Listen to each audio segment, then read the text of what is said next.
Game of Thrones. I have a Wolverine Chapter 41. Recruitment attempt. Rhaegar Targaryen. The early morning mist hung low over the tourney grounds, the faint light of dawn casting a pale glow on the tents and training fields. I'd awoken early, my sleep fractured by familiar nightmares. The same relentless scenes haunted me, visions of the stranger's touch and a fate like my father's, ending in a pool of blood and silence. The thought knotted my stomach, a grim reminder of the path I needed to avoid at any cost.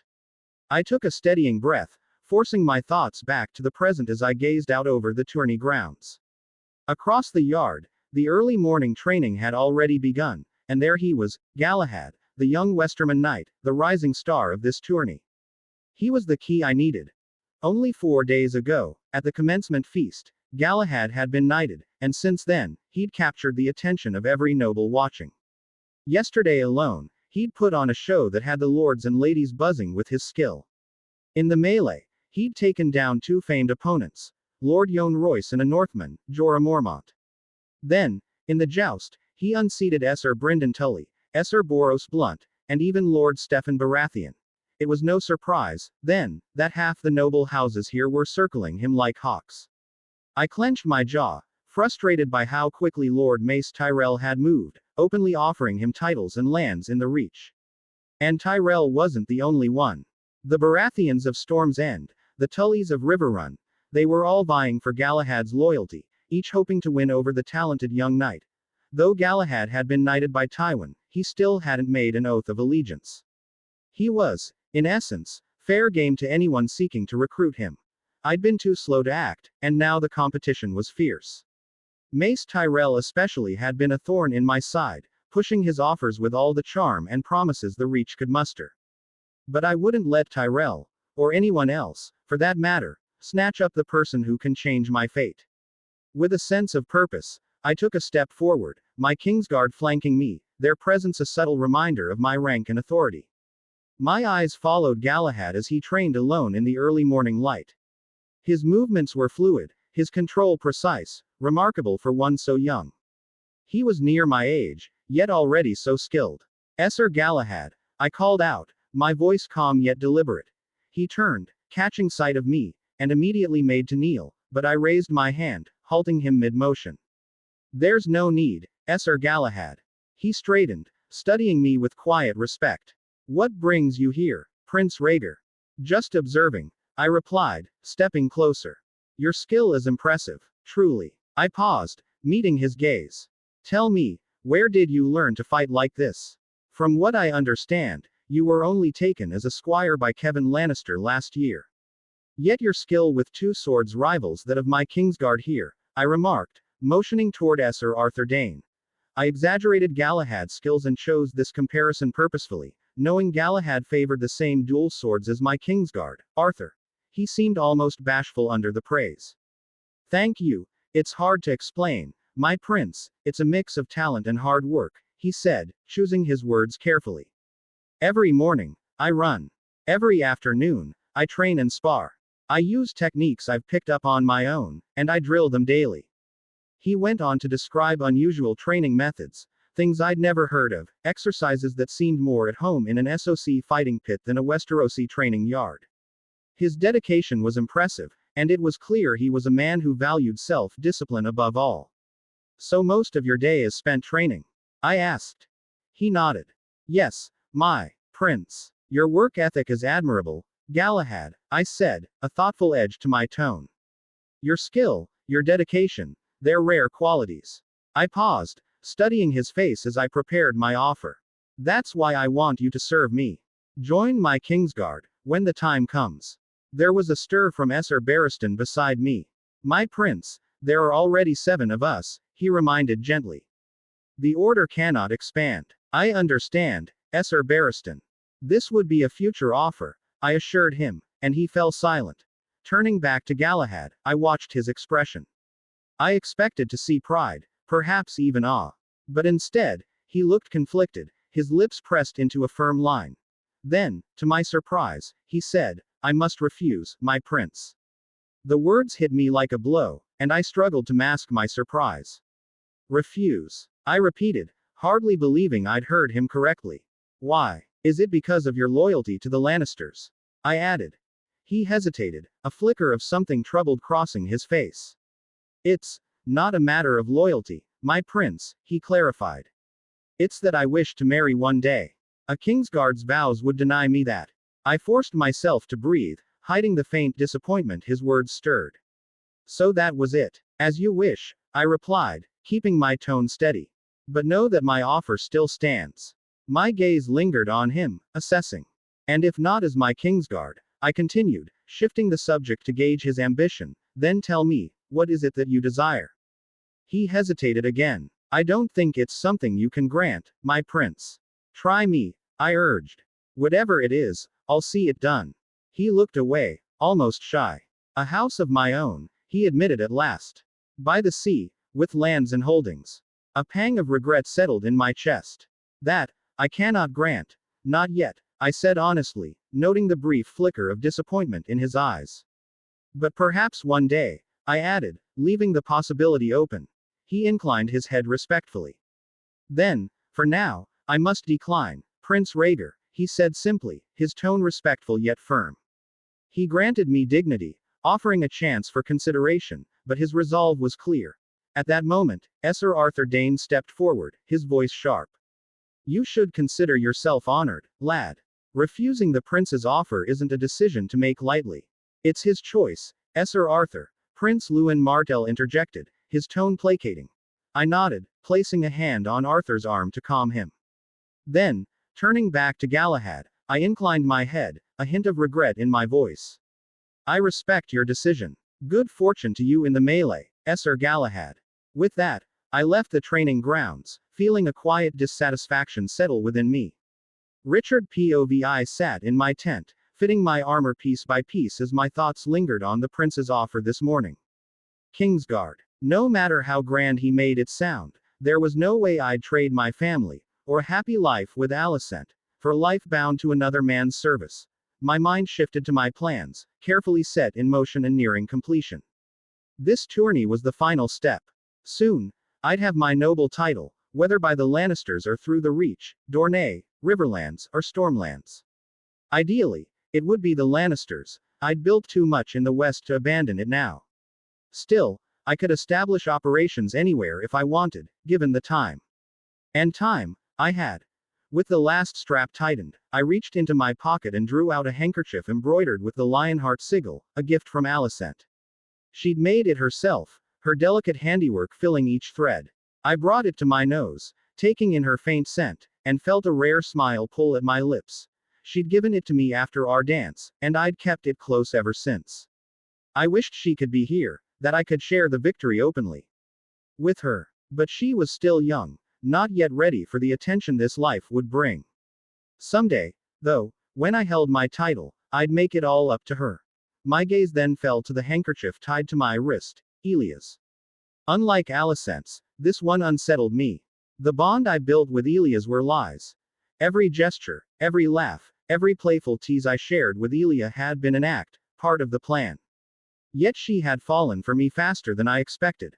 I remembered how it all began, even weeks before the feast. I'd noticed the subtle change in her, the softened heartbeat, the warmth in her eyes.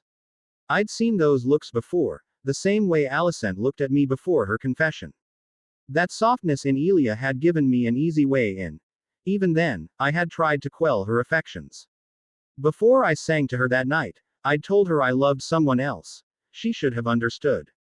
But instead, she seemed to ignore the red flags and accepted my advances. Now, she was attached. A wild card in my plans, yet perhaps a powerful piece for future influence in Dorne. My thoughts were interrupted by footsteps outside the tent. Galahad, you done? Garyon called as he barged in, clad in his Lannister reds. The melee announcements are about to start. Let's go. I looked up, a grin creeping across my face.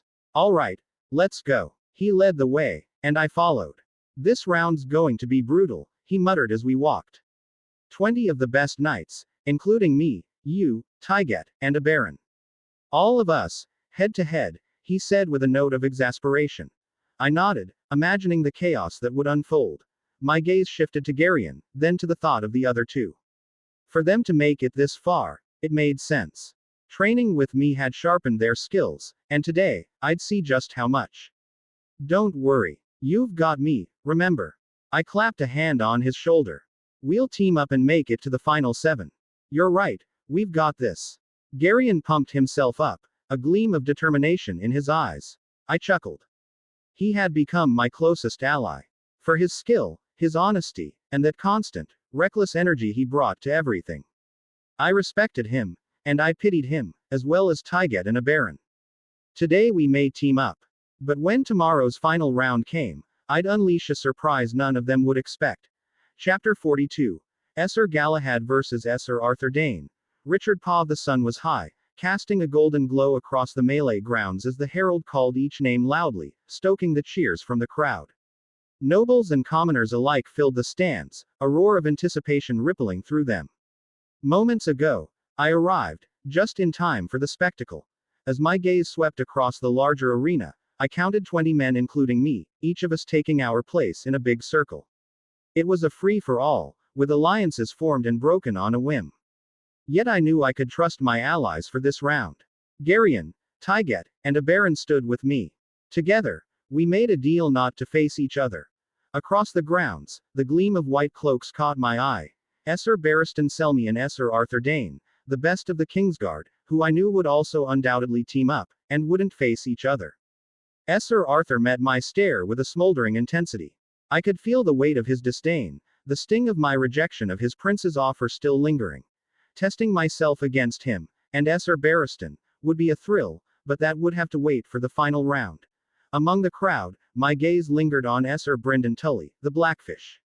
He stood strong and resolute, a reminder of my jousting victory on the 5th tilt, a hard-fought triumph that had earned his respect. I had my plans for this round. My aim was clear. To ensure the final 7 included Abaron, Garion, Tyget, Esser Barristan, Esser Arthur, Esser Brynden, and myself. The reason was that in the next round I would show everyone my capabilities against the best. By the end of the tourney, I will rise from this field as the champion of the melee, leaving no doubt in the minds of anyone watching. When this tourney ended, the name of Esser Galahad would be spoken with reverence. Beside me, Garion and Tyget nodded, determination in their eyes as they stood in Lannister red. I returned their nod, then turned to Abaron on my left, his spear in hand and his smile wickedly confident. He met my gaze, giving a nod of his own. We were ready. And now, with these 20 brave men, let the round commence. The herald's voice rang across the grounds. The trumpet sounded, sharp and clear, and the match began. I put on my helmet, confidence brimming from my action. My twin swords were planted firmly in the ground as I took in the scene around me. The melee had begun cautiously, with every man sizing up the others, each wary of being the first to make a reckless move. I stood still, arms crossed over my chestplate, watching as the field gradually came alive. To my left, Abaron was already engaged with a Lannister knight, Esser Boros Blunt, and it was clear from Abaron's relaxed stance and playful movements that he was toying with him. Not far off, Garion was locked in a match of strength and skill with Alistair Florent, a Tyrell knight, their swords clashing in rapid succession. Meanwhile, Tyget, wielding his greatsword, pressed hard against Jason Mallister, who dodged and blocked, showing surprising skill with his sword and shield. A sudden awareness prickled at the edge of my senses. I turned, instinctively pulling one of my swords from the ground just in time to block a blow aimed at me. I looked up to meet my attacker's gaze and was met with a towering figure clad in brown painted armor, a boar sigil emblazoned on his shield. Esser Lyle Crakehall. He seemed taken aback that I had blocked his strike so quickly. Though his face was hidden beneath his helmet, I could almost hear his heartbeat spike in surprise. Without hesitation, I reached for my second sword and struck. Even holding back, my blow was swift and powerful. Lyle managed to raise his shield, but the force shattered its top portion. He stumbled back, breathing heavily, his stance no longer one of aggression but of caution. He was on edge, torn between fight and flight. I raised my voice, loud enough for the crowd to hear.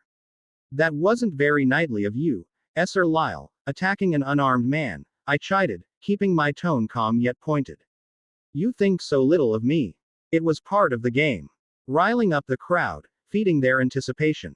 Fame in the tourney was worth as much as any gold. This is a melee, boy. Stop talking and fight. His voice was louder, confidence creeping back as he steadied himself. Good. That's more like it, I said with a smirk, stepping forward. With those words, I hope you last more than 5 strikes. And with that, I charged. He braced himself as I closed the distance, eyes sharp behind his helmet. I feinted with my left sword, watching as he instinctively raised his shield to block it. In that split second, I drove my right blade into his side, feeling the satisfying impact as it connected with his ribs, a clean, decisive blow. I heard the crack, saw him flinch, and knew the damage had been done. His hand went instinctively to his injured side, leaving his sword hand vulnerable. Without missing a beat, I struck his wrist, hard enough to bruise, forcing his weapon from his grasp. He stumbled back, gasping, then dropped to his knees, clutching his side and hand.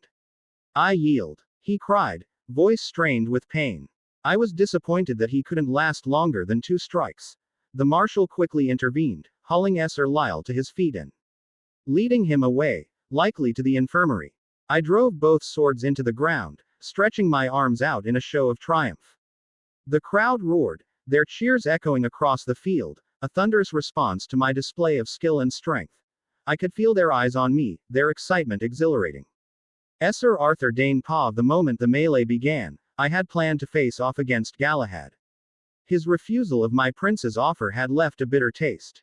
To think he would reject the honor of a white cloak, as if he were somehow above the Kingsguard's prestigious ranks, ungrateful.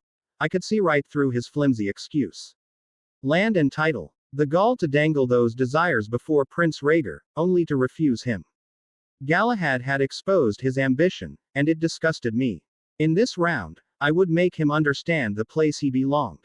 But as I moved across the field toward him, a voice called my attention. Sword of the Morning, would you honor me with a duel? It was Daemon Marbrand of Ashmark, his tone respectful. I met his gaze, noting the greatsword he carried, an advantage in reach. As you wish, Lord Marbrand, I replied, offering a small bow. I wish you good fortune. I unsheathed my twin swords, accustomed to the feel of a greatsword like Dawn but confident with these longswords as well. I had spent years training both hands to perfect balance and precision, mastering the unique demands of dual wielding.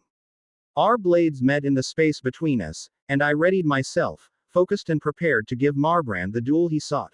I had overwhelmed Lord Marbrand with a relentless flurry of attacks, forcing him onto the defensive. Each attempt he made to strike back was effortlessly deflected. I kept advancing, pushing him back step by step, until he was too preoccupied with blocking to notice I'd closed the distance between us. With a quick, precise kick to his chest, I sent him sprawling to the ground. Without hesitation, I disarmed him with one blade and leveled the other at him. I yield, Daemon conceded, a note of respect in his voice. Thank you for the duel, Sword of the Morning. I have no regrets losing to such a great swordsman. Good fight, I replied with a nod as he rose, and the marshal led him off the field. Lord Marbrand was escorted from the melee grounds by the marshal, his defeat sealing his elimination from this round. I watched him go, then immediately turned my gaze to the one I truly had in mind. Galahad. There he stood, arms outstretched, basking in the crowd's cheers. A frown tugged at my brow, my jaw tightening as I watched him. His arrogance was apparent, his confidence spilling over into hubris. No wonder his words to Prince Rhaegar had felt so hollow, so insincere. My fingers tightened around the hilt of my sword as I began to make my way toward him, cutting through the chaos of the melee with purpose. Galahad might be clever, quick, and blessed with skill, but I would teach him a lesson today.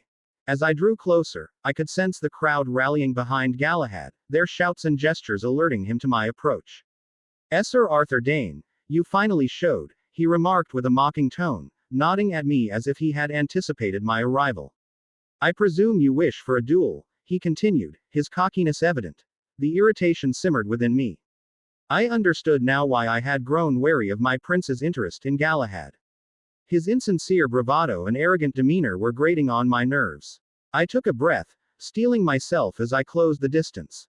My twin swords were poised and ready in my hands, while he had his blades buried in the ground, showcasing his nonchalance. I tightened my grip, anger flaring as I faced his flippant attitude. Pick up your sword, Galahad. Prepare for a duel, I commanded firmly, pointing my right sword at Him. Instead of complying, he turned his back to me, addressing the crowd. It seems you will be spoiled today. I, Sir Galahad the Gallant, will face off against the Sword of the Morning, Sir Arthur Dane. The crowd erupted in cheers, their adoration feeding his arrogance. Stop with this foolishness and face me as a knight, I urged, stepping closer. The urge to strike him from behind surged within me, but I suppressed it. At 2 meters away, he finally turned to face me. As you wish. I will grant you a duel, he replied, a smirk audible in his tone despite his helmet. I halted, raising my swords as he took his time to lift his own from the ground. In moments, we stood facing each other, the slits of our helmets locked in a silent stare. Both of us wielded 2 swords, circling each other like wary wolves, waiting for the other to make the first move. He was the first to attack, his moves telegraphed as he aimed for my right side. I blocked with my right sword, feeling a powerful vibration travel from the tip of my blade to the hilt and into my hands. He was strong, I would give him that. Seizing an opening to his body, I lunged at his chestplate. I knew the sword would do little more than rattle him, but I wanted to see how he would react. He parried my thrust with his other sword, barely deflecting my strike. A smirk tugged at my lips beneath my helmet. I followed through by kicking his sword into him. I had expected this move to throw him off balance, but he surprised me by pushing against my kicking foot with his blade, sending me sprawling to the ground. I quickly scrambled to my feet, ready for his next attack. Instead of pressing his advantage, he hesitated, allowing me to regain my footing before finally launching his assault. I blocked his strike and retaliated, our swords clashing in a symphony of metal. Time blurred as we danced through the melee, my movements becoming instinctual as I dodged, blocked, and struck in turn. I thought I had him when he lowered his sword to parry my strike aimed at his legs, but I quickly switched tactics, aiming a stab toward his head. He managed to evade just in time. He launched a fierce 5-hit combination, targeting my legs and ribs while feinting to my head, only to strike back to my legs. Thankfully, he began to slow, and I took a step back, evading his final blow. Seeing him tired, I seized the moment and pushed forward. My attacks flowed seamlessly. Every time he attempted to block or retreat, I deflected his defenses and pressed my assault. I could see the finish line ahead as he backed against the fence. I readied a 3-strike combination. A downward strike to force him to block, then a slash aimed at his wrist to disarm him.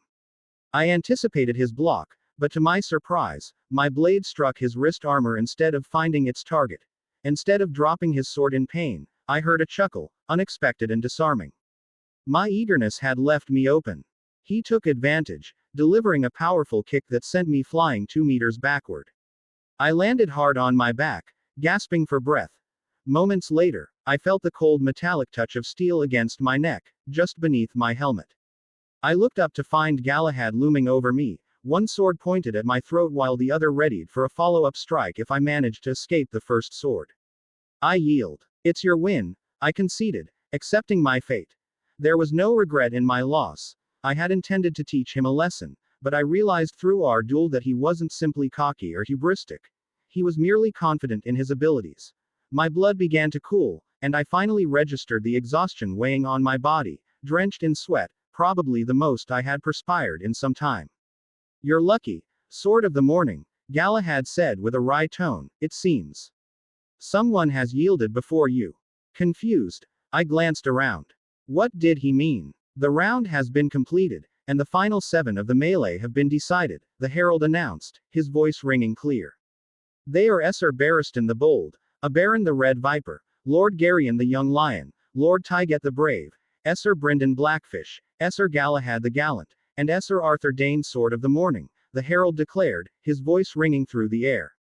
Galahad pulled back his sword and sheathed both of them, his movements smooth and unhurried. He removed his helmet, and my eyes widened as I noticed he didn't appear tired or even sweating at all. Without a word, he turned and walked away, leaving me on the ground to grapple with the weight of my defeat. I felt like a failure, realizing I had been played and had fallen right into Galahad's trap. I should have felt proud to have made it to the final 7, yet the sting of my loss overshadowed that. With a determined push, I got myself back up. My gaze shifted to Galahad, who was now engaged in conversation and laughter with his group. A sigh escaped my lips, followed by an involuntary chuckle as I reflected on the exhilarating rush of our fight. The thrill of the duel lingered within me, and despite my initial frustration, I found no resentment toward him. He had proven himself to be more than just an overconfident young man. He had earned my respect. Chapter 43. Prelude to the Joust. Tywin Lannister Poven my private box. I gazed down at the melee ground, eyes fixed on Galahad, who stood with his swords poised at Sir Arthur Dayne's throat. The crowd's roar surged, echoing the thrill and admiration shared by all who had watched the fierce, beautiful duel. Moments before, Galahad and Arthur Dayne in their melee seemed evenly matched. Both had moved with a speed and elegance that bordered on artistry, each strike and block a testament to their skill. They fought as if born to wield twin blades, mirroring one another's movements in a rapid, unbroken rhythm that had carried on for well over 10 minutes. When Galahad found himself backed up against the fence, I was almost ready to accept his defeat, sighing as I assumed his youth and inexperience had finally betrayed him. But then, with a sudden, shocking move, he delivered a powerful kick to Dayne's chestplate. The sword of the morning was sent sprawling to the ground, and before I could even process the shift, Galahad's blade hovered over his fallen opponent's throat. With that he had bested Sir Arthur Dayne. After Arthur Dayne's defeat, I thought his elimination was certain. But then the herald's voice rang out, announcing the finalists, revealing that Dayne, too, had made it through by some twist of fate. I allowed myself a rare smile. Not only had Galahad demonstrated the strength of the Westerlands, but my own blood, Garyon and Tyget, had joined him among the finalists. With 3 representing House Lannister and standing among the final 7, our family would soon be spoken of across the realm as the house of the most skilled knights. My wife, son, and daughter joined the crowd in applause, their faces bright with joy. My son's eyes sparkled with excitement, and my daughter clapped eagerly, sharing in the thrill of the melee's outcome. I joined them, letting my own hands add to the thunderous approval that swept through the crowd. Beside me, Joanna leaned in, a smile tugging at her lips as she looked at me with love and admiration. "You made the right decision, my love," she said. Weeks ago, she had been doubtful when I'd spoken of knighting Galahad, questioning his worthiness and skill. Now, with his victory over the Sword of the Morning so fresh, she could see the wisdom in my choice. "I have an eye for talent," I replied, a hint of pride coloring my words. Joanna chuckled softly, her hand resting lightly on mine in the warmth of our shared triumph. But as I turned, I noticed Prince Rhaegar sitting nearby, his expression frozen, caught in a moment of shock. Joanna let go of my hand, giving me a subtle nod to speak with him. "So, how did you like this round of the melee?" I asked him sincerely, measuring his reaction. For a moment, the prince seemed lost, his gaze distant. Then, as though waking from a trance, he shook himself. "It was beautiful," he murmured. "The most intense melee duel I've ever seen." There was a glimmer of something deeper in his eyes, admiration, perhaps. "I presume you enjoyed it, then?" I asked, a small smirk on my lips. "Yes," he nodded, his gaze returning to the field. After a brief silence, he glanced back at me, a question hanging in his eyes. "Lord Tywin, may I tell you something?" I raised an eyebrow, curious. "Of course." He hesitated only a moment before speaking. "You may have noticed. The other lords have been trying to recruit Galahad." His words struck me cold. I hadn't been aware of this. Too focused on the melee itself, I'd neglected to keep tabs on Galahad's movements beyond the field. "Who has approached him, and what have they offered?" I asked, keeping my voice steady but sharp. Prince Rhaegar smirked, clearly relishing the revelation. "Mace Tyrell, Hoster Tully, and Steffan Baratheon, to name a few." I clenched my hands. Mace, Hoster, and Steffan, the very same lords I had spoken with last afternoon, all smiles and casual pleasantries.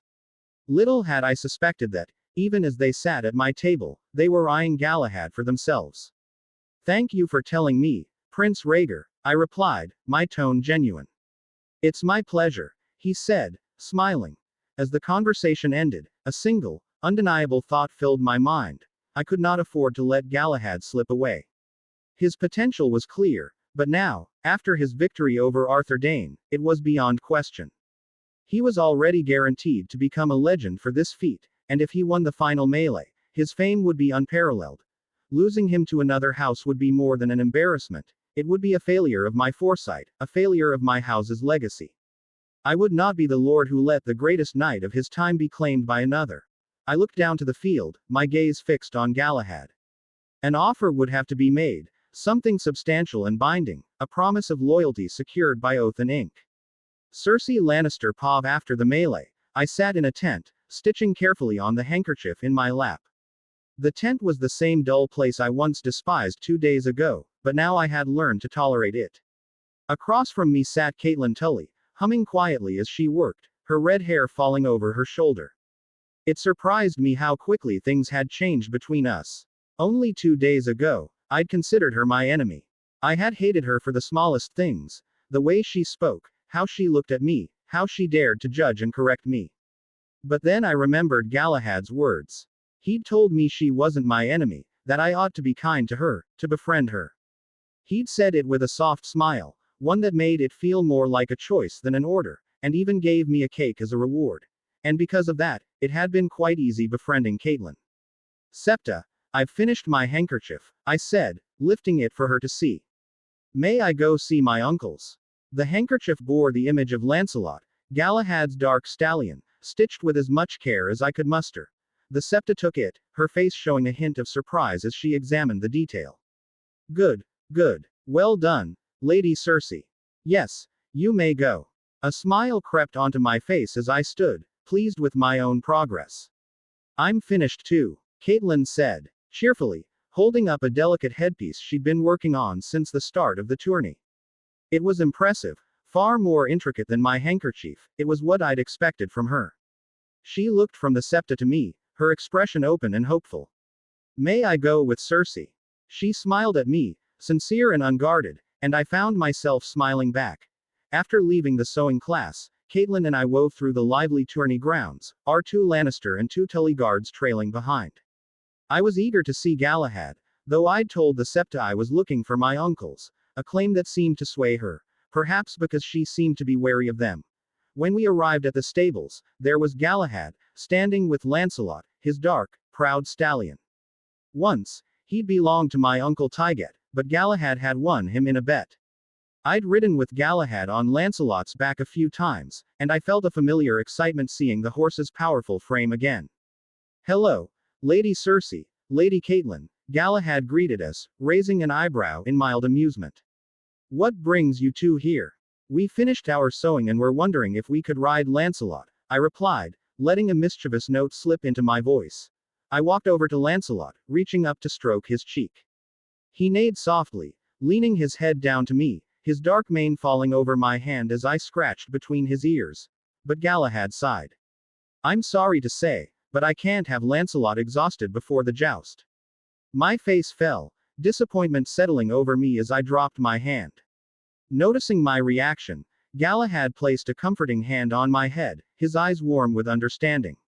But another horse will suffice, right? He said with a smile. He let out a sharp whistle, and moments later, the sound of hooves approached. A magnificent white mare appeared, her coat like snow, her steps graceful as she neared us. This is Guinevere, Galahad introduced her. She was a gift from Mace Tyrell. He pressed his forehead gently against Guinevere's, whispering something to her in a soft tone, as though she could truly understand. Wow, she's beautiful. Can I touch her? Catelyn asked, her usual shyness disappearing as she reached out toward the mare. Of course, Galahad replied, guiding her hand to Guinevere's muzzle. I crossed my arms with a little, HMPH. Catelyn adored pretty things, while I preferred something with more spirit and strength. I turned back to Lancelot, running my fingers through his mane again. You're better than Guinevere. You're much stronger and faster, I whispered with a chuckle. Lancelot seemed to agree, letting out a pleased snort. In the end, Galahad helped us mount Guinevere, and we rode around the grounds together. Chapter 44. Galahad vs. Prince Rhaegar. Third Pov. After the melee, Galahad had become something of a legend. The moment he made his way out of the melee grounds, he was swarmed by a crowd, a mix of nobles and small folk alike, all eager to catch a glimpse of him. The press of people was overwhelming, but what stood out most were the young ladies, each vying for his attention. They reached out, their hands brushing against his armor, all hoping to make some small connection. Many of them wore shy smiles, cheeks flushed as they whispered to each other, while others gathered their courage to speak, offering him congratulations or fluttering, admiring words. Some simply wanted to touch him, as though confirming he was real. Others asked him question after question, eager to hear his voice. Galahad managed a polite smile, acknowledging each one as best he could, though the weight of their attention was more intense than the melee he'd just emerged from. Surrounded on all sides, he felt the pressure mounting, realizing he could be late for the joust if he didn't find a way to escape. Thinking quickly, he glanced up at the sky, then pointed with urgency. "Dragon!" he shouted, his voice carrying over the crowd. Heads turned in every direction as a ripple of gasps and murmurs spread. And in that brief moment of distraction, Galahad made his escape, slipping through the parted crowd and breaking into a run. After that, he readied himself for the joust, which would be in half an hour. Today would bring 3 rounds, 3 opponents to face. When he was armored and prepared, he made his way to the stables, mounting Lancelot. Together, they rode to the jousting field, where the thrill of competition awaited. When Galahad entered the field for the first round of the day, lords, ladies, and small folk alike buzzed with anticipation, their attention fixated on him. In the first round of the day, Galahad faced his friend Gerion Lannister. He drew out the match, giving the crowd a show as he jousted with careful precision, going easy on his friend while still displaying enough skill to keep the spectators on the edge of their seats. On the final tilt, he delivered a decisive blow, unhorsing Gerion with practiced ease, earning cheers and admiration from the crowd. His second round brought him face to face with Tygett Lannister. Another friend, and another match that he let stretch to its full length, each tilt building the crowd's excitement.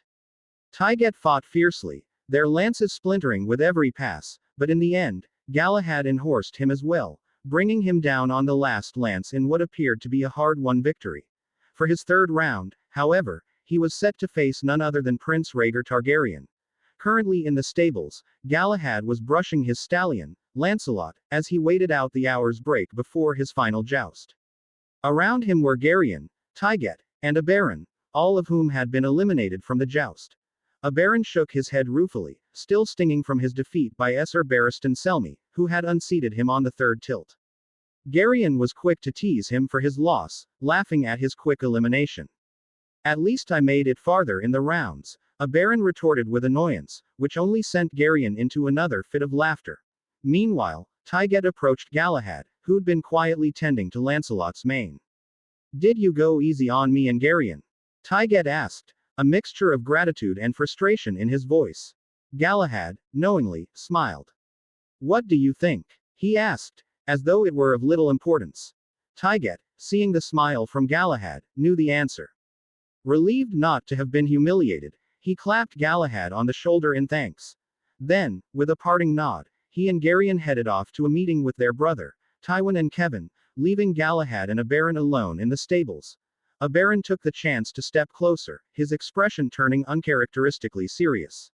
"I've been wanting to ask you something," he began, studying Galahad with an intensity that caught him off guard. Galahad listened, curious. "Is there anything between you and my sister?" Oberyn asked, his tone hinting at both worry and warning. "What do you mean?" Galahad asked, confusion flickering across his face. "All right, I'll be more direct. Do you have feelings of affection toward Elia?" Oberyn asked seriously, his gaze piercing as he sought the truth in Galahad's eyes. Galahad paused, considering his words carefully, before shaking his head.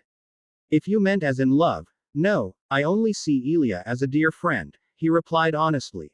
Oberyn studied him closely, his sharp gaze seeming to weigh the sincerity of Galahad's words. "Then why the handkerchief?" he pressed. "Swapping tokens. It's something lovers do, or those who want to be," Oberyn revealed, his tone carrying a hint of accusation as he scrutinized Galahad. "That was all for show," Galahad explained, brushing off the implication with a casual wave of his hand. "To entertain the crowd, you know, give them a taste of some handsome, cocky knight with an eye for favor." Galahad answered.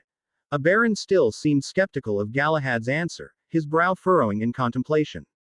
After a moment, he let out a long sigh, as if bracing himself for the weight of what he was about to say.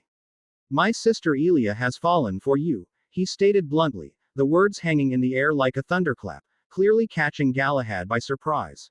Shock flashed across Galahad's face, followed by an expression of uncertainty as he seemed to search for what to say next. After a moment of silence, he spoke up with a hint of distress. What should I do? Galahad asked, his voice stuttering. A baron rubbed his forehead, looking exasperated at the thought of managing this misunderstanding. He would have to navigate his sister's disappointment, but he hoped that the feelings would pass quickly and fade with time. The last thing he wanted was for Elia to cling to an infatuation that could only lead to heartache. To start with, don't ask for her handkerchief next round. Put some distance between you two, give her a chance to forget, he advised. Galahad hesitated for a moment and nodded, though he still seemed doubtful. Will that really work? He asked. A baron cleared his throat, his gaze drifting off as though recalling some distant memory. It's worked for me, he muttered, as if speaking from experience. Then, catching Galahad's questioning look, he quickly added, think of it this way, feelings are like candles. As long as you don't light them, they won't burn. Galahad was silent for a moment contemplating the words. Oh, I see, Galahad replied moments later, finally understanding. All right, I'll do as you say. And with that, the matter seemed resolved for now. Yet as the baron turned away, a shadow of concern lingered in his expression. He'd need to find a way to distract his sister, to keep her heart from reaching out to someone who, despite his charm and valor, didn't have feelings for her. Rhaegar Targaryen POVI stood in my tent, the familiar scent of leather and oil mingling in the air as servants fitted my dark armor. Crafted in the Targaryen style, it bore the sigil of the three-headed red dragon emblazoned on the chest plate. As the servants tightened the straps and adjusted the fit, I cast a glance at Sir Arthur Dane. He had been bested by Galahad, and that defeat had taught me one thing. Galahad would undoubtedly become a great knight, if not the best in history. The thought of his future filled me with a sour taste, a reminder of his rejection of my offer this morning to join my cause. It was regrettable that he had turned me down, yet witnessing him defeat Sir Arthur Dane had only intensified my desire to recruit him. I recognized the potential within him, and the way he had outmaneuvered such a formidable opponent spoke volumes of his prowess. With that realization, my ambition regarding him became clear. I would not be deterred by a mere refusal, I would find a way to bring him into my service. It didn't matter how long it took. I was determined that one day, he would serve me. Once my armor was fitted to my satisfaction, I left the tent and climbed upon my steed and guided him toward the jousting field. The moment I arrived at the field, the crowd erupted into cheers as the herald announced my title. I relished the roar of their approval, the thunderous affirmation of their prince. As I rode atop my horse, I circled the field, waving my hands to the crowd, soaking in their adulation. The cheers were a balm to my spirit. Not long after, Galahad entered the arena. I felt a pang of jealousy as the sound of the crowd grew even louder for him. It was understandable. He was a Westerman, and the small folk and nobles gathered here were mostly Westermen. Galahad slowly circled the field, basking in the warmth of their support. I couldn't help but admire the way he carried himself. After a while, I approached him with a smile, ready to engage him once more before our joust. Your skills have impressed many today, Galahad, I said, seeking to compliment him genuinely. You've done well to gain favor from the crowd. He nodded, a hint of pride in his demeanor. Thank you, Your Highness. I aim to uphold the honor of the Westerlands. That's noble of you, I said with a pause. I then seized the moment to propose my offer again. My offer still stands. If you are willing to serve me as a Kingsguard or as a knight, I'm willing to accept. I promise to reward you handfully. I tried to entice him. To my surprise, he shook his head, refusing once more. I appreciate the offer, but I must decline like last time. A smile tugged at my lips despite the disappointment. Then let us make a wager. If I win, you will join my service. If you win, I shall gift something of your choosing. Galahad considered my proposal, weighing the stakes before finally nodding, determination evident in his eyes. Very well, Your Highness. I accept. I want your armor as the gift. Would that be fine? He asked, pointing to my gleaming armor. I agreed, a sense of eagerness bubbling within me. I had watched him joust before, and while he was undoubtedly skilled, I believed I had an advantage in this contest. With this thought, I rode to my side and picked up a lance, confidence surging through my veins. I felt the weight of the moment settle upon my shoulders. This was more than just a contest of strength. It was a chance to bring Galahad into my fold. We took our positions. The crowd fell silent, anticipation hanging like a fragile thread, until the sharp blast of the trumpet pierced the stillness. The joust had begun. I spurred my horse forward, the ground thundering beneath us as I focused on the target ahead. Galahad was poised, and as we closed the distance, I steeled myself for the impact that would determine our fates. Moments later, I felt the jarring impact of Galahad's lance against my shield, splintering it into pieces while my own aim faltered, missing him entirely. The crowd erupted into cheers, their excitement ringing in my ears. As I returned to my position, I forced myself to remain calm. I was down 3 points, but I had time to turn this around. I steadied my breath and prepared for the second tilt. The trumpet's call signaled the start, and I urged my horse forward again. With each gallop, my focus sharpened, and I raised my lance, aiming directly for his shield. Just a foot more, I thought, and this time I would strike true. But as I closed in, his lance expertly deflected mine, and I felt the sharp crack as the tip of his lance shattered against my shield instead. Groaning in frustration, I realized I was now down 5 points as I rode back to my position. Determined not to give up, I gripped my lance tightly, positioning myself for the next tilt. The trumpet sounded again, and I charged toward him once more. This time, I aimed for his shoulder, anticipating that he wouldn't be able to evade a third time. But Galahad seemed to anticipate my move, leaning slightly to evade my thrust, and his lance found its mark against my shoulder, shattering upon impact. Dejectedly, I turned my horse back, bewildered by how he had evaded me yet again. How did he dodge that last strike? My mind raced with frustration as I took my lance, readying myself for another attempt. With every tilt, I could feel my strength waning. Little did I know, Galahad was toying with me, playing the game as if it were a casual practice. By the end of the 8th tilt, I was utterly exhausted, my body aching from the relentless competition. He stood at 22 points, while I remained stuck at 0. The reality of my situation began to sink in. There were only 2 tilts left, and I was on the verge of loss.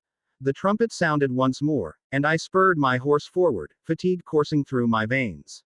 This time, I aimed for his body, hoping to catch him off guard. As my lance connected, I braced myself for the impact, expecting to see him unseated. Instead, to my shock, he remained resolute, my lance splintering against his shield while he hardly budged. Returning to my position, I clenched my fists, the weight of my frustration growing heavier. This final tilt would determine my fate. With determination, I gripped my lance for the last time. The trumpet blared, and I surged forward, focusing all my remaining strength into this charge. But as I neared him, I noticed something strange. Galahad had dropped his lance and shield, his arms outstretched as if inviting me in. Seeing this as my chance, I charged forward, the target wide open before me. My lance struck him flush against the body, and I felt a rush of triumph. This should have been enough to unhorse him. Yet, miraculously, he didn't move an inch. It was as if my blow had no effect whatsoever. Disbelief flooded through me as I watched him ride in a circle, unfazed by the impact, while the crowd erupted in cheers. I was left demoralized, clenching my fists in defeat. With that, I had lost 22-6. Chapter 45. Broken Heart. Elia Martel Pav. The next day, it was now the 6th day of the tourney. I snuck out in the early morning from my tent.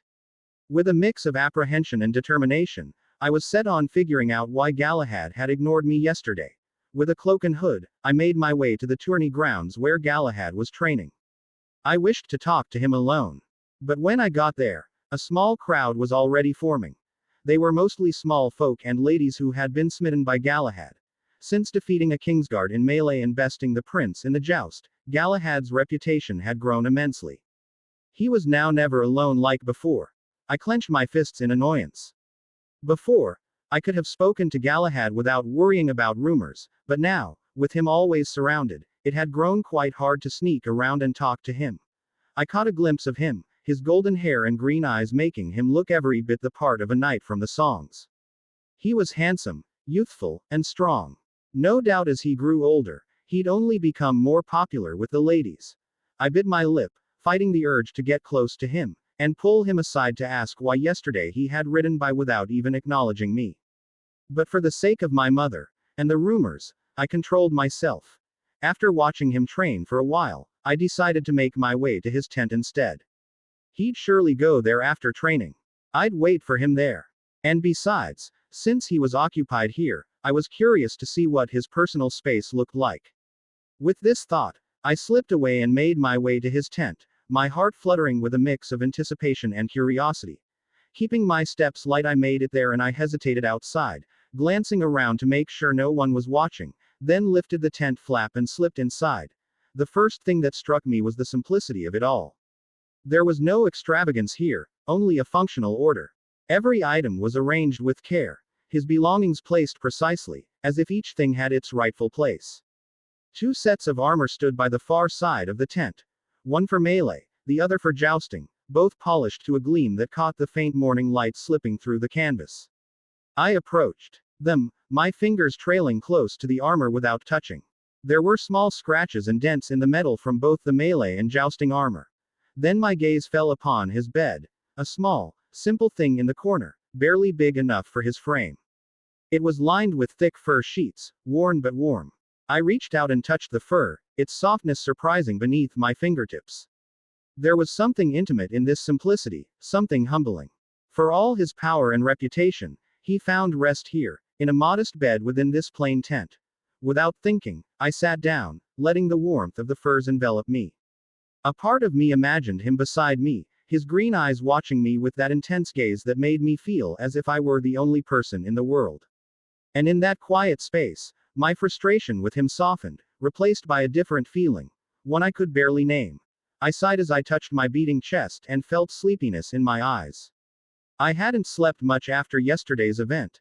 The whole night, I'd been thinking of reasons why he'd ignored me and ridden past without even a glance. Because of this, I was tired and I lay back, the furs soft beneath me, and my eyes grew heavy. The tent felt like a cocoon, the scents and warmth pulling me into a gentle haze, and before I knew it, I must have dozed off. I was woken up from a gentle hand shake on my shoulder, stirring me from my sleep.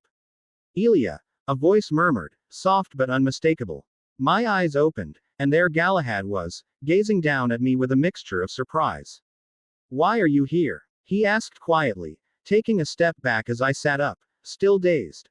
My eyes fluttered open, and I saw Galahad standing over me, his brow creased in confusion. I scrambled upright, cheeks warming as I realized how strange this must look. I didn't mean to fall asleep in your bed," I stammered, smoothing down my dress, trying to regain some sense of dignity.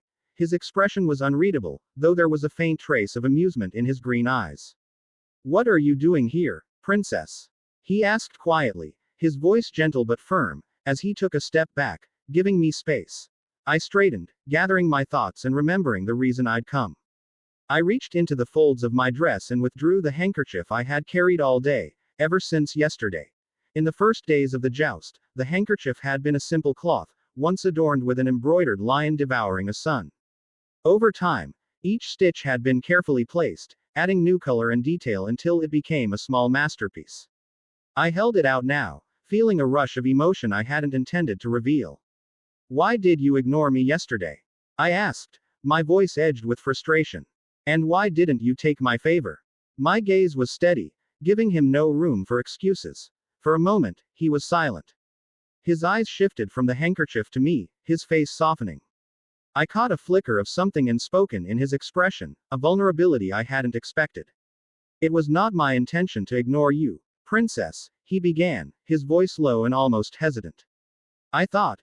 He glanced away, as though searching for the right words. "Your brother met me yesterday," he said as he sat beside me. At the mention of a baron, I felt a twinge of apprehension. What did my brother have to do with this?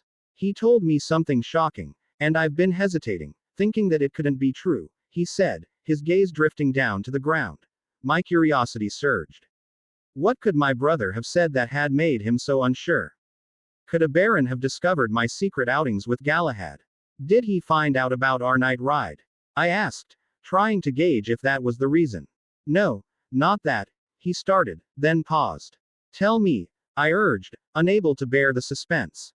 He sighed, lifting his gaze. To meet mine, his green eyes filled with uncertainty. He said you had fallen for me. The moment the words left his lips, my heart froze. A wave of shock and embarrassment washed over me, and for a brief moment, I couldn't move or speak. Is it true, or is he just making assumptions? He asked, his eyes searching mine. I coughed slightly, trying to ease the tension that had crept into my chest. Was it truly love that I was feeling? It was too much to admit, too embarrassing, so I forced a nervous laugh. You know how a baron is, I said, punching his shoulder lightly, trying to brush it off. He's just a jokester. Don't take his words too seriously. He laughed, visibly relaxing. Thank the gods, he said, letting out a relieved sigh. For a moment, I felt my eyes twitch. Was he that relieved? Did he feel nothing from our time together?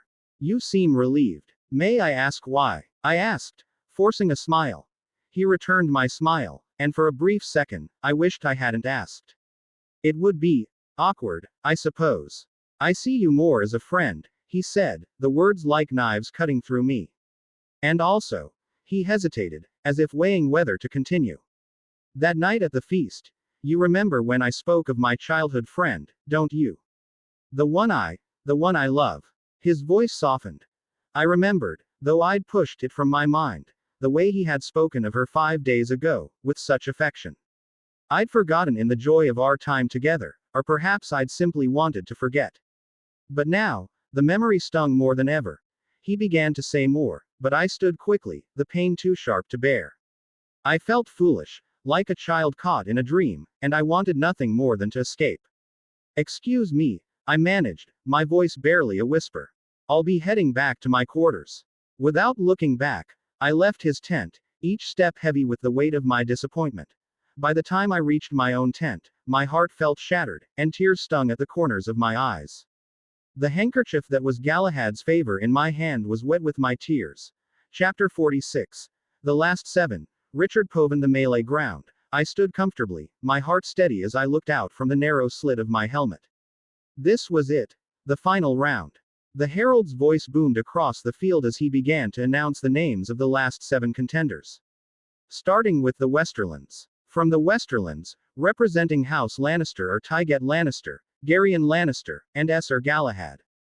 The crowd erupted in cheers, their voices a roaring wave. Tygett and Garyon, focused and stern, barely glanced at the crowd. Their attention was fixed on the field. I, however, turned toward the spectators and waved, allowing myself a moment to savor their reaction. The cheers grew louder from my gesture. Then, in the sea of faces, I spotted Elia Martell. Her gaze was locked onto me, still intense. Despite what had happened between us this morning, it seemed her spirit hadn't fully waned. I felt a smirk creep beneath my helmet. My thoughts drifted, and I searched the crowd again, looking for a different figure. I found her, Alicent, standing among the small folk, her hood drawn low to keep her identity hidden. She'd been pleading with me to let her attend the tourney, and last night, I'd finally relented. Her happiness had been infectious with joy after my agreement. Around her, disguised as common folk, stood 30 Lionheart family members. Men and women, soldiers and associates, each armed with daggers beneath their clothes, stationed to ensure her safety in the throng. Alicent spotted me and waved, her excitement clear even beneath her hood. I lifted my helmet slightly and blew her a kiss. The ladies in the crowd, thinking the gesture was for them, squealed in delight. Under her hood, Alicent smiled, blowing a kiss back to me. I smiled at her gesture. Satisfied, I turned back to the field, letting the noise of the crowd fade as I steadied my focus. The herald's voice rang out again, listing my final opponents. Aberon Martell, the Viper of Dorne. Ser Brynden Tully, the Blackfish. Ser Arthur Dayne, the Sword of the Morning. And Ser Barristan Selmy, the Bold. Each of these men were formidable for reaching the final. The field would soon be a storm of blades and clashing armor, and only one would emerge victorious. I drew a deep breath, letting the thrill of the moment settle over me. It was time. These men are the final 7. With that, let the final round of the melee commence. The herald's voice echoed, and the crowd roared. I unsheathed both of my swords, feeling them settle into my grip. I looked over to Aberon, Garyon, and Tygett, each of them on edge. Unlike yesterday, there'd be no alliances. This was a true free-for-all. The trumpet blared, signaling the start of the melee. Without hesitation, I launched myself toward Garion, an immediate strike aimed at him. Seven hells, Galahad, why are you attacking me first? He yelled, scrambling to raise his shield. The top edge of it shattered under my blow, and I took advantage, swinging my second blade low toward his unprotected thigh. There's no hard feelings, Garion, I said, my strike landing with precision. You gods, Garion groaned, collapsing to one knee. I'd held back just enough to avoid serious injury, but it would leave him bruised. I prepared to make Garion yield when a faint sound, a whisper of movement, warned me of a strike aimed at my back. I spun my sword, reversing the grip mid-motion, and caught the incoming attack just in time, steel clashing against steel. The impact reverberated up my arm, but I held firm. In the same breath, I pivoted, the momentum carrying me into a full spin as I swung my second sword with blistering speed. My blade arced through the air, poised to strike, and I saw the shock in my attacker's eyes as he realized how quickly I'd turned the tables. Tyget saw the incoming sword and lifted his greatsword to parry.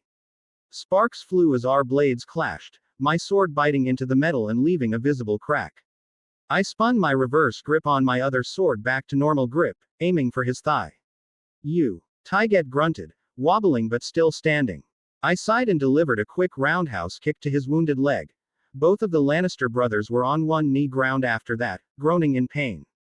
So, do you two yield, or shall I keep at it? I asked, my tone light and almost playful, the tips of my swords pointed at each of them.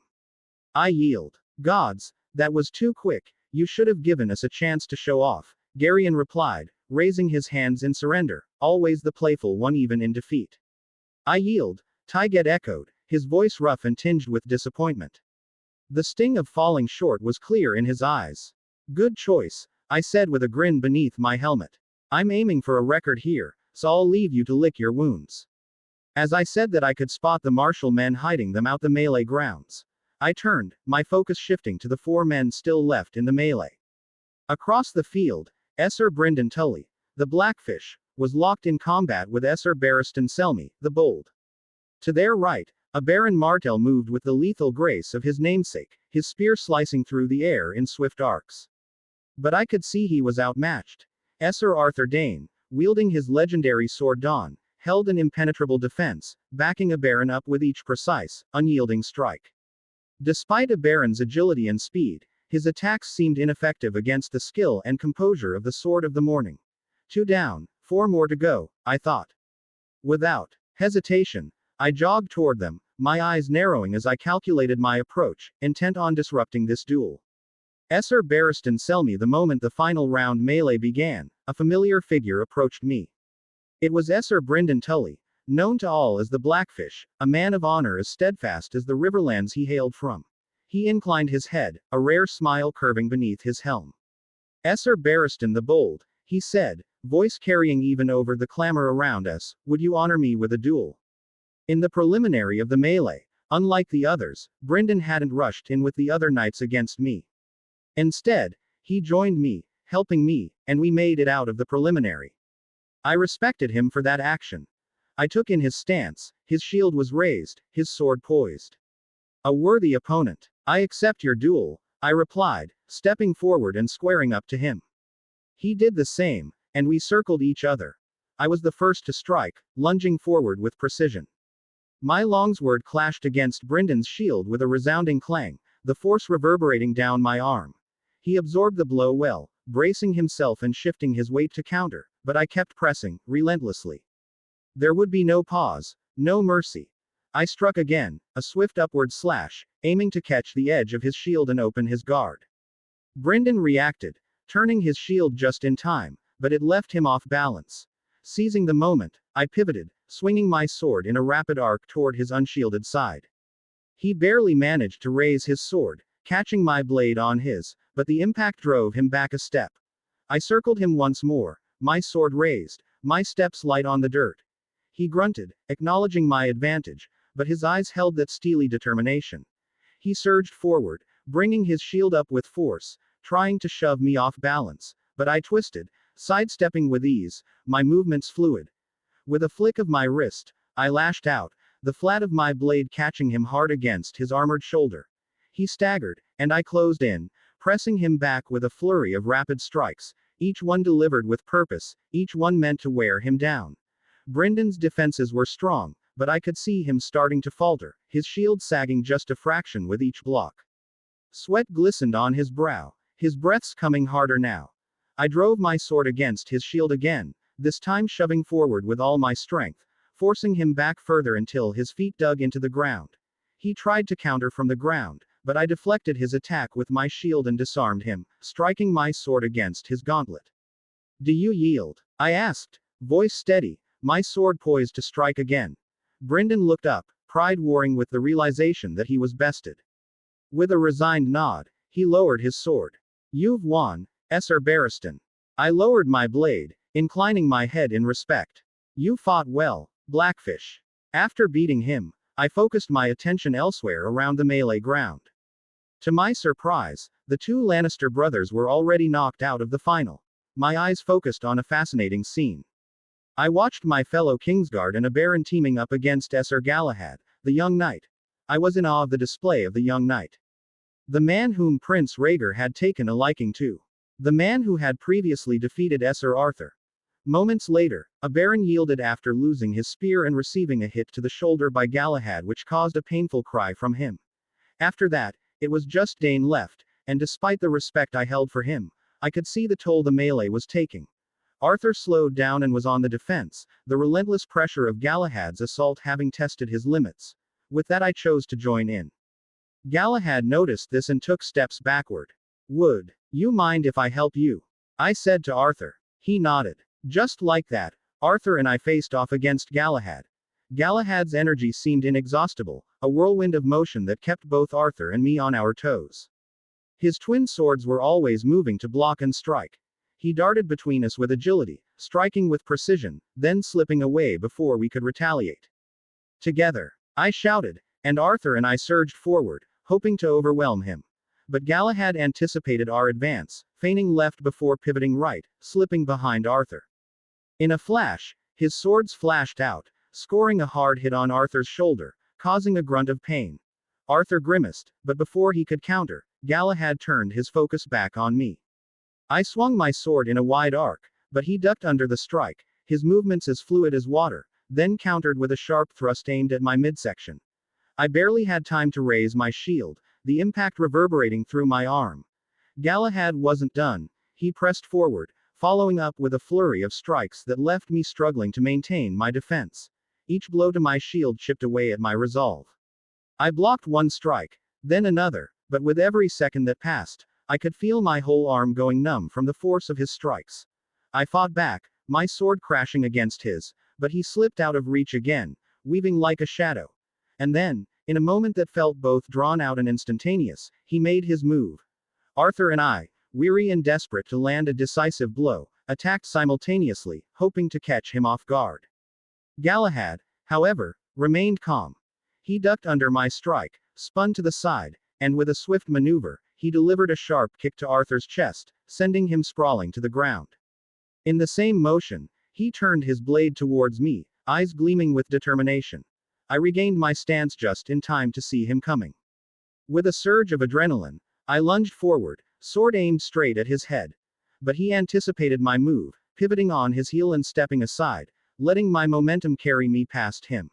As I turned, I felt the rush of air as Galahad's sword swept low, slicing through the air and catching me off balance. He struck with blinding speed, the flat of his blade slamming against my arm and sending my sword flying from my grip. It clattered to the ground, leaving me momentarily defenseless. Breathing heavily, I stood there, my heart racing. Galahad's other sword was already aimed at my throat, the glint of victory clear in his stance. "Yield," he said, his voice steady yet firm. For a moment, I hesitated, the weight of my defeat settling heavily on my shoulders. Then I inclined my head, a mix of respect and acknowledgement. "I yield." After I had yielded, he went to point his sword toward Arthur Dane, who was on the ground, exhausted. He had yielded too. The crowd cheered, and looking in the distance, I could see standing ovations from nobles. Prince Rhaegar and all the nobles and ladies stood and clapped for Galahad. With this win from the young man, he had undoubtedly cemented himself as the greatest knight in Westeros. Chapter 47. Reward and the Mystery Rose. Tywin Povi sat beside the table in my tent, looking over the map of the Westerlands. The reason was the squire, Galahad, whom I made a knight not even a week ago. This map would be a pivotal part of my plan with him. I was silently thinking about the melee half an hour ago, my heart still pumping fast from witnessing an impossible scene. Gods, I never thought I would witness the day when a knight representing my house would achieve such feats. I'd seen Galahad defeat Garyon, Tyget, and a baron before, but to think he could do the same against Sir Arthur Dane and Sir Barristan Selmy, together, at the same time. An impossible feat for anyone, but after what Galahad did, it was possible, and he even made it look like child's play. The surprising thing was he had only just turned 16. He had room to even improve further. Thinking of him brought to mind the Lionheart family, with which he was connected in the past. Kevin had hinted that the Hooded Man, their enigmatic leader, was even far stronger than Galahad, and that Galahad wasn't even highly ranked in their family. This was one of the reasons I hadn't moved against the Lionheart family. If Galahad was this strong, I cannot imagine how much stronger the Hooded Man was. Another reason, among many, was my inability to uncover their bases or their leader's identity. That's why I made a deal with them. It's easier to control a happy hound than a wild wolf. As I was thinking, the tent's flap opened. Sir Galahad has arrived, Lord Tywin, my guards announced. Come in, I said. Moments later, Galahad stepped in with a confident smile. Looking at him, I could see how much he had grown, not just in height and prowess, but in his character. He carried himself with a maturity beyond his years. Sit, I said to Galahad, who had stood in respect. He took his seat, and we were now eye to eye. You've done quite well representing House Lannister, I said, my voice sincere. You've shown great prowess. Winning the melee is one thing, but defeating two of the best Kingsguard is an achievement. Fascinating, I continued, a note of genuine admiration in my words. Thank you, my lord. I only do so to serve House Lannister, Galahad replied with a light nod. Speaking of service, although you've been made my knight, we haven't had the chance to make an oath yet, I began, shifting the topic. I've heard lords have been vying for your service. What were their offers? And I want to know if you've accepted any, I said, fixing Galahad with a serious gaze. It wouldn't do any good if he'd accepted an offer. All the prestige he had built for my house would go to another. No, my lord, I would not dare accept. My loyalty is only to you, Galahad replied, his gratitude evident. As for the offers, Lord Mace, Lord Stefan, Lord Hoster, and Lord John have all proposed gifts of land and title, he continued. I stayed silent, inwardly noting Prince Rhaegar's words hadn't been wrong. Clearly, the other paramount lords were eager to claim Galahad's service. Lord Mace offered me lands in the reach near the Redwyne Strait and the title of a knightly house, Galahad revealed. I was almost surprised he hadn't accepted. Such offers weren't given lightly. Seeing his loyalty, however, I felt a measure of pride. Lord Stefan offered me land near Breaker Bay, with a similar title, Galahad went on, before disclosing similar offers from Lord Hoster and Lord John. I exhaled slightly, considering how rare such propositions were and how steadfastly he had declined them. You've shown great loyalty by not accepting, I acknowledged, and you've brought considerable prestige to my house by representing it. Already, you are well renowned, and in the weeks and moons to come, your name will no doubt spread as the greatest knight in Westeros. I allowed the words to sink in, watching him closely. A Lannister always pays his debts. For your achievements and loyalty, I grant you land and a house name of your choosing, I added, a faint smirk on my lips. Galahad's eyes widened momentarily, shocked. There is no need, my lord, he protested moments later. I insist. This is your Lord Paramount's first command, I replied, leaving him no room to refuse. He still hesitated, and though I kept my expression stern, I felt a trace of satisfaction. Coming from a small folk background, he carried with him a humility uncommon in knights of his skill, a quality I valued. Thank you, my lord. I will serve you loyally, he vowed, and I allowed myself a rare smile. With this, he would forever be bound as one of my loyal bannermen. Now, choose the land you want, I said, pushing the map of the Westerlands toward him. The areas marked included freehold territories and lands left vacant by fallen houses. He studied the map, deep in thought, as I watched him. This decision would ensure that Galahad and his descendants owed their loyalty and oath to House Lannister, binding him to my house for generations to come. Third Povan, the jousting field. Two knights atop horses face each other, preparing for the final round of joust of the tourney. The crowd buzzed with anticipation as the last two contestants were announced to the cheers of the gathered spectators. Esser Barristan Selmy represented the crown, while Esser Galahad represented House Lannister. The heralds called their names, but it was clear there was a favorite among the crowd. It was impossible to ignore the overwhelming support for Galahad. As the herald proclaimed Galahad's name, the crowd erupted in loud cheers. Esser Galahad! Esser Galahad! They roared. The small folk and nobles alike shouted countless nicknames in reverence. Esser Axehead, Esser Hawkeye, Esser Gallant, Esser Invincible, Esser Lionheart, and many more. Each one was a testament to Galahad's incredible feats throughout the tournament, a symbol of his growing legend. Galahad, perched on his horse, rode a slow circuit around the field. The crowd cheered as they extended their hands, eager to touch him, to feel the brush of his passing glory. Galahad, with a modest yet proud smile, extended his own hand to greet them, his presence commanding the attention of all. The crowd's energy was electric, their anticipation palpable as Galahad rode back to his corner, the dust of the arena swirling around him. His horse trotted smoothly as he adjusted his grip on the lance, the weight of the moment settling on his shoulders. Across the field, Esser Barristan Selmy stood tall, his gaze unwavering.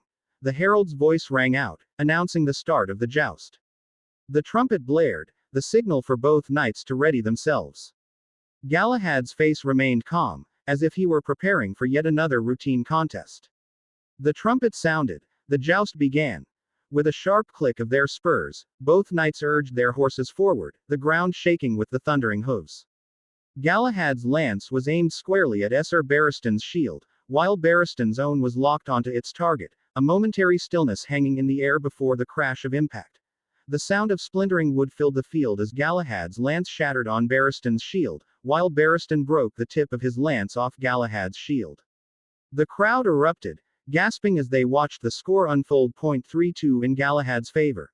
The second round saw both knights shatter their lances, neither willing to relent. The force of the collision seemed to echo across the entire tournament grounds. 6-5 in Galahad's favor. By the third tilt, Galahad's precision was clear. Barristan's lance was deflected by Galahad's shield, and in return, Galahad's own lance hit Barristan with such force that the seasoned knight barely held his balance. The crowd roared, sensing that victory was drawing closer for the young knight. 9-5 still in Galahad's favor. The fourth round was a brilliant shift in tactics from Galahad. Instead of aiming for Barristan's shield, he targeted the knight's shoulder. The force of Galahad's lance strike caused Barristan pain. Even so, Esser Barristan had still managed to shatter his lance into Galahad's shield. But the damage had already been done. Barristan's shoulder had been injured, he now struggled to raise his shield in time for the next tilt. 1-8 in Galahad's favor. The final tilt began with Barristan struggling to raise his shield fully. Galahad, sensing the weakness, seized the moment, focusing his strike on the exposed area of Barristan's chest. With a resounding crash, the lance struck home, sending Barristan off balance.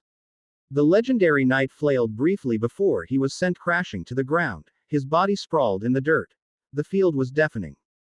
The crowd, unable to hold back their excitement, erupted into wild cheers. The sound of their voices melded together in a single, overwhelming cry. Galahad! Galahad! Galahad! The young knight rode around the arena, his face alight with a mixture of triumph and exhilaration. He waved to the crowd, his dark stallion prancing beneath him, each cheer and shout from the crowd an affirmation of his victory. The small folks' voices were a tidal wave, calling his name as if he were their hero, their champion. The herald's voice cut through the cacophony, his words clear and triumphant. The winner of the final joust, the champion of the tourney, is Esser Galahad representing House Lannister. The crowds went wild again, the sound deafening as they chanted his name over and over, the young knight now etched into history. Galahad had not only defeated Esser Barristan Selmy in the joust, he had solidified his place as one of the greatest knights to ever live. Galahad Paw of the atmosphere was electric, the cheers of the crowd still ringing in my ears as I sat atop Lancelot, victorious. The herald's voice boomed across the arena, announcing the tradition of the crown of love and beauty, the reward for the victor. Here, Sir Galahad, as the winner of the joust, you may crown the love and beauty, the herald called out, handing the wreath of roses to me. The roses that adorned the crown shimmered in the sunlight, casting a delicate glow that symbolized both admiration and affection. I accepted it with a slight bow. With a steady hand, I called out to one of the marshals standing by the edge of the field. Could you fetch me a lance? The marshal obeyed quickly, passing me a fine, polished lance. I lowered it, ready for the next part of the ritual. Put the crown of love and beauty on the tip of my lance, I said, giving him the wreath of roses, my voice calm but firm. The marshal did as I asked, securing the wreath on the tip of the lance. I urged my horse forward, the crowd murmuring in curiosity as I passed them by. The roses fluttered on the lance, catching the light with each stride I took. I ignored the hopeful gazes of the noble ladies as I rode past them, my eyes set on a different target. And then, to the shock of many, I turned Lancelot toward a particular section, the stands filled with the small folk. I could hear the whispers and confused murmurs from the small folk and nobles alike, but I paid them no mind. This was where I wanted to go. At the front of the fence, I saw her, a hooded figure that I recognized instantly. Alicent. I slowed Lancelot, my eyes locking onto hers. The moment I saw Alicent, everything else faded away. The crowd, the noise, the world, it all disappeared for a brief, perfect instant. I lifted my visor, exposing my face to her. My golden hair fell loosely around my face, the sunlight catching in it, and my green eyes shone with a warmth meant only for her. I could see the surprise in her eyes, the way her heartbeat quickened. I gave her a teasing smile, then extended my lance toward her, the crown of roses dangling from its tip. Alicent's hands reached up, and for a moment, it was just the two of us. No one else mattered. She took the crown from the tip of my lance, and I could feel the flush of her cheeks even beneath the hood. Her heart raced, and I could hear it, a rhythmic pulse. I then blew her a kiss, my eyes never leaving hers. Her smile was barely visible beneath the shadow of her hood, but it was there. Her heartbeat, still quick, was music to my ears. She blew me a kiss back and made a heart sign. I smiled as our gaze locked at one another. The whispers of the crowd filled the air as they tried to figure out who the mysterious maiden was. Seeing that there was commotion about her identity, I looked toward someone behind her. It was Conrad, an underboss and my blood brother. Conrad, understanding my signal, whispered into Alicent's ear, telling her that I wanted them to leave. With that, Alicent disappeared into the crowd, her gaze momentarily on me as she melted into the sea of people, surrounded and protected by Lionheart members. I smiled to myself. With this, I had created a special moment just for Alicent, a reward she truly deserved for her constant improvements. It was something I'd been thinking about since the beginning of the tourney, a gesture to show her that I noticed her, that I appreciated her quiet strength and the ways in which she had grown. Chapter 48. The truth. Richard Pov. One day later, it was a windy night at Castle Rock, and I stood alone in the courtyard, feeling the chill air whip around me, cutting through the high-quality linen and silk I'd worn for my ceremony for the final feast. In my right hand, I held the document I'd fought and schemed for, the one that finally marked my place among the nobility of Westeros. Less than an hour ago, I'd been in those halls, where nobles and ladies feasted, their laughter and voices filling the room. I had sworn my oath of allegiance before Tywin Lannister, my words echoing through the great hall packed with lords, ladies, and the eyes of the realm's most powerful houses. Under the gaze of men and women, who a week ago saw me as nothing more than a nameless squire, I had been raised to a knight and now to a minor lord with land and a title of my own. Now, that weight settled on me, heavier even than the biting wind. Castamer, I whispered, my fingers brushing over the name inked on the parchment. This ruin would be my seat, a place I'd heard of only in hushed tales and songs. From my capos and scouts, I'd learned that the keep was in shambles, the mines sealed with rubble, the lower levels flooded. The castle above was scarred, walls scorched and fallen, and the proud halls that once echoed with music now lay silent, buried under decades of dust and ghostly memories of the Rain massacre. But its ruin didn't matter, not when I had my Lionheart family and the wealth won from the tourney. I had the coin, the power, and the will. Castamer would rise again under my watch. The reason for my choice was the potential of Castamere. The castle is nestled near the western coast. To the east, its mountains fed fresh streams that ran through the land, a steady source of water. The fields lay fallow, fertile and waiting, with the potential to yield more than enough to sustain my house and its people. And the sea, not far from its walls, opened doors to trade routes, fresh fish and salt, and perhaps, someday, a port city of my own, like lanisport. This place wasn't merely a ruin. It was a foundation. A broken one, yes, but waiting to be rebuilt. As I stood there, with the wind's howl and the distant rumble of waves filling the night, something stirred deep within me. The feeling of happiness, pride, and contempt for now. Moments later, I rolled up the document and slipped it into my leather pouch. The moment was over. I had finished my contemplation, ready now to put on my mask and return to the feast. I sighed at the thought of entertaining the many nobles. I didn't mind spending time in conversation with Garyon, Tyget, or a baron. Each could be amusing in their own way.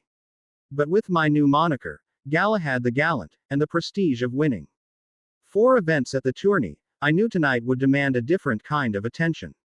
The lords and ladies would expect me to play the part of a celebrated knight, entertaining their endless curiosity. As I thought this, my focus went to a figure hiding behind a hedge in the garden. I smirked. I knew it was Elia Martell. Before I had arrived here, she had followed me out of the hall and to the outside. I had sensed her presence the entire time I'd been in the courtyard. All this time, as I stood lost in thought, she lingered in the shadows, watching me, hesitant to step forward. It seemed that despite everything I've done to her, she still harbored feelings. I'd already driven 2 daggers into her heart. The first had been my subtle rejection. The second, my crowning of Alicent as the queen of love and beauty. I acted as though I hadn't noticed her, making my way up the stairs into the garden path that wound toward the entrance into the rock. Elia Martell Poven, the garden atop Castley Rock, a familiar space now weighed with too many memories. I crouched in the shadows, hidden among the hedges. The once carefree moments I'd shared with Galahad in this very spot seemed like another life. Sitting at the stone bench, laughing, enjoying cake, and basking in each other's company. It was all so simple back then. I never would have imagined that I'd fall for him. Not like this. Now, as I pressed a hand to my chest, I felt the dull ache of my heart. The pain, so sharp, made it hard to breathe. Why had I even hidden? My mind had been set on speaking to him, clearing the air, resolving the tension between us. But when I saw him, when I heard his footsteps drawing near, the courage I thought I had evaporated.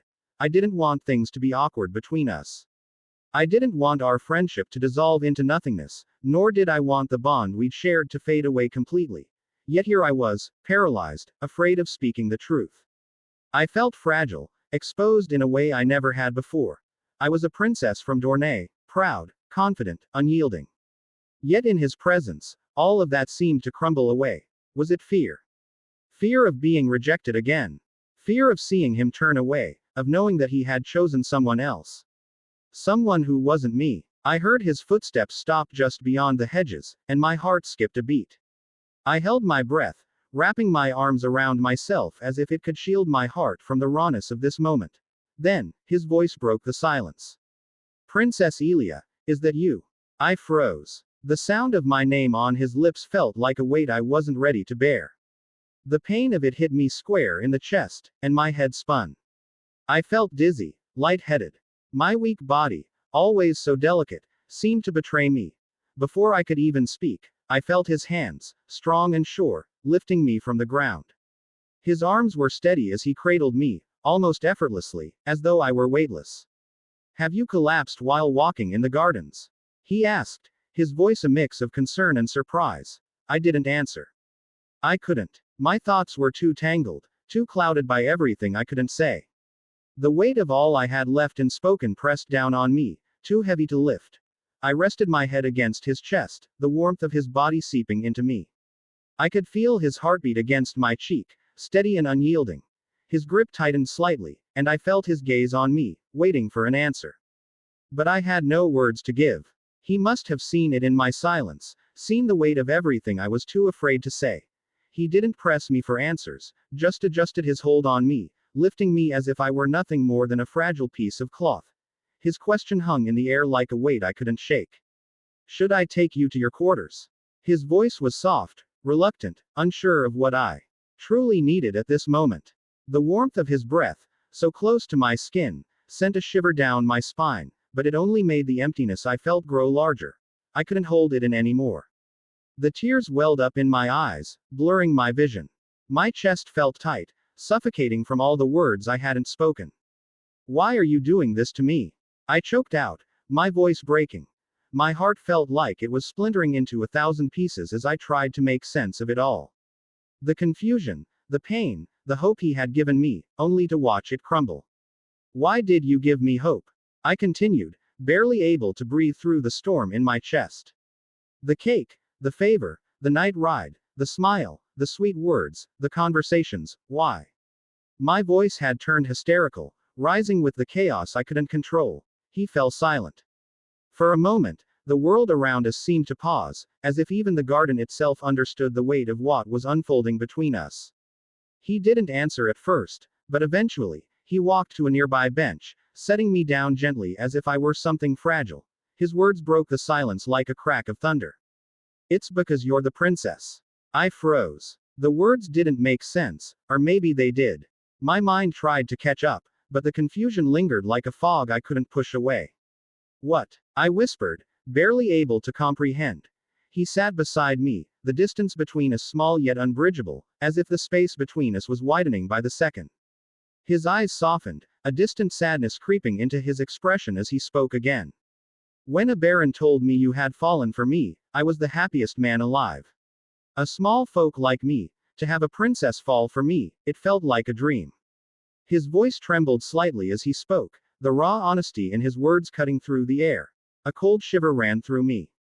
He was happy. Was that really true? It didn't feel that way before, not with the way he had shut me out. The doubt gnawed at me, but his words, his confession, wrapped around my heart like a bittersweet warmth. I'll be truthful with you, he continued, his gaze fixed on the ground, his voice heavy with something I couldn't quite place. I had fallen for you too. The words sent a shock through my chest, and for a moment, I was still. My heart pounded, but it was a mix of hope and confusion. He had fallen for me. Was this some cruel twist of fate? Before I could speak, I felt the memories of his rejection and betrayal wash over me.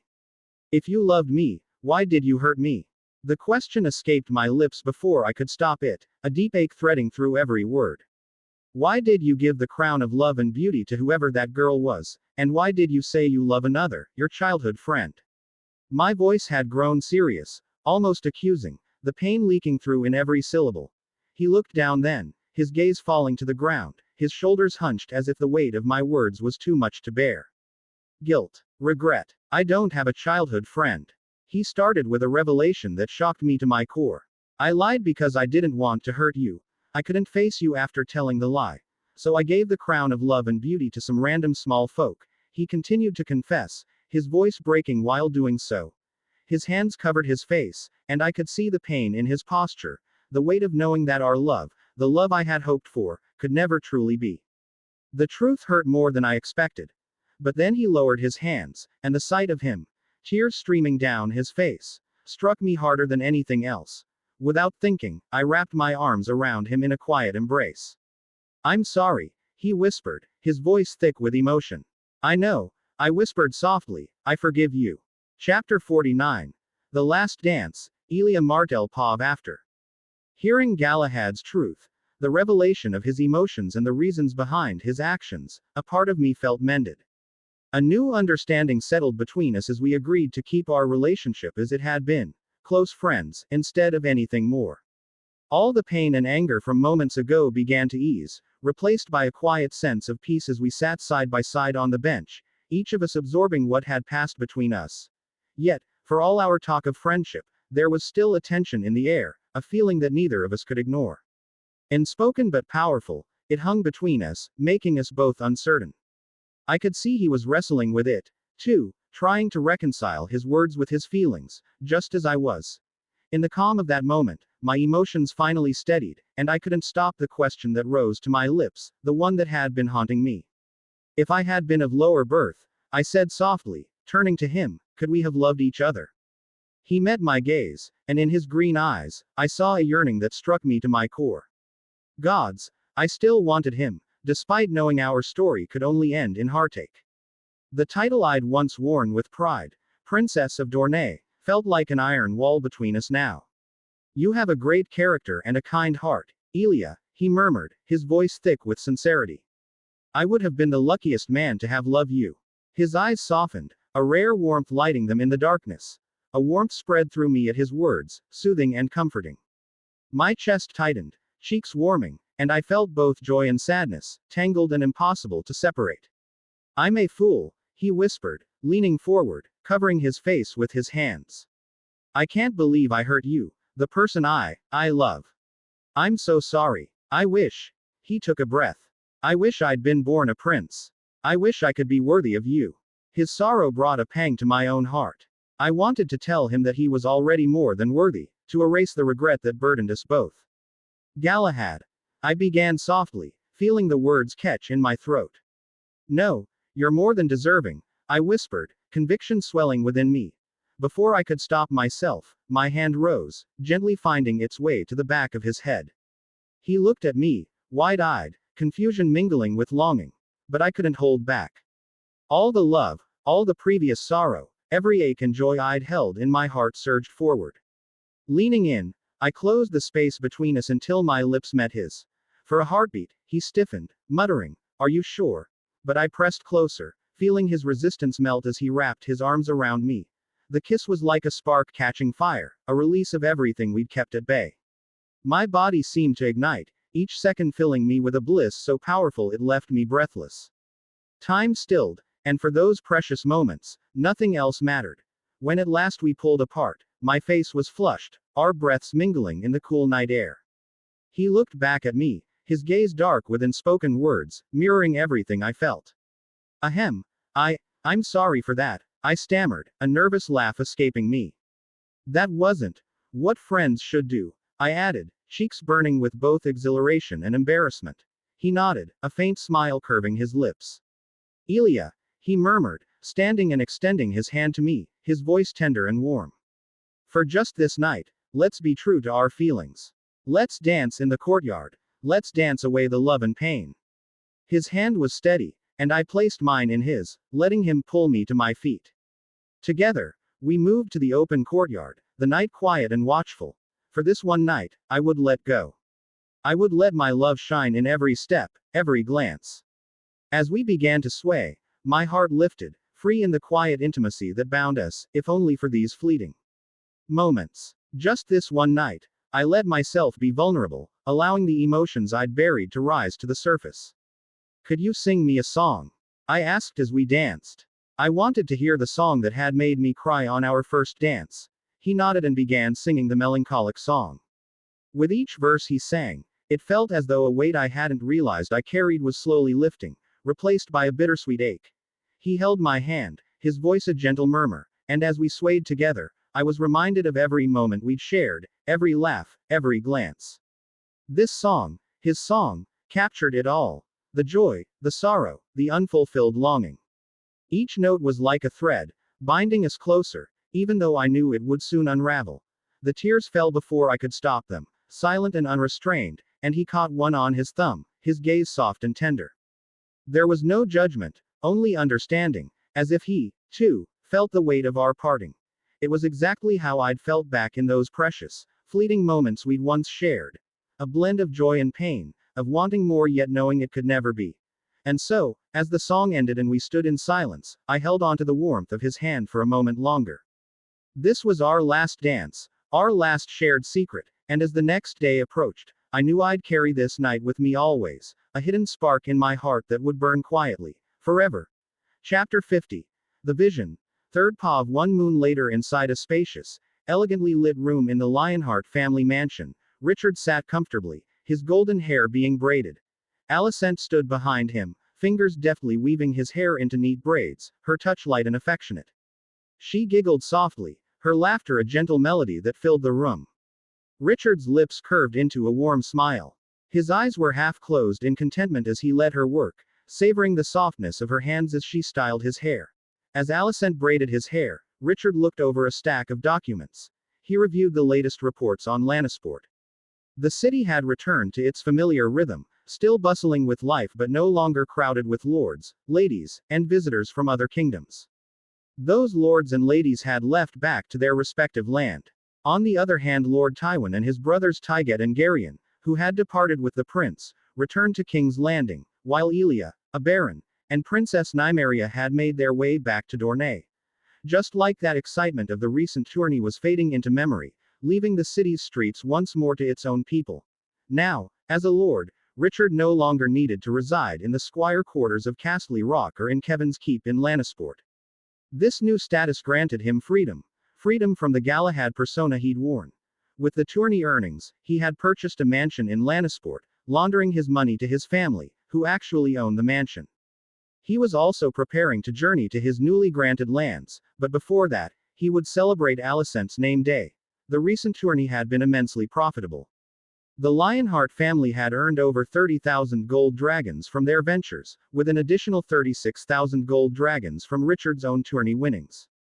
The fortune strengthened both his family's influence and their coffers. Yet these funds would soon be put to use.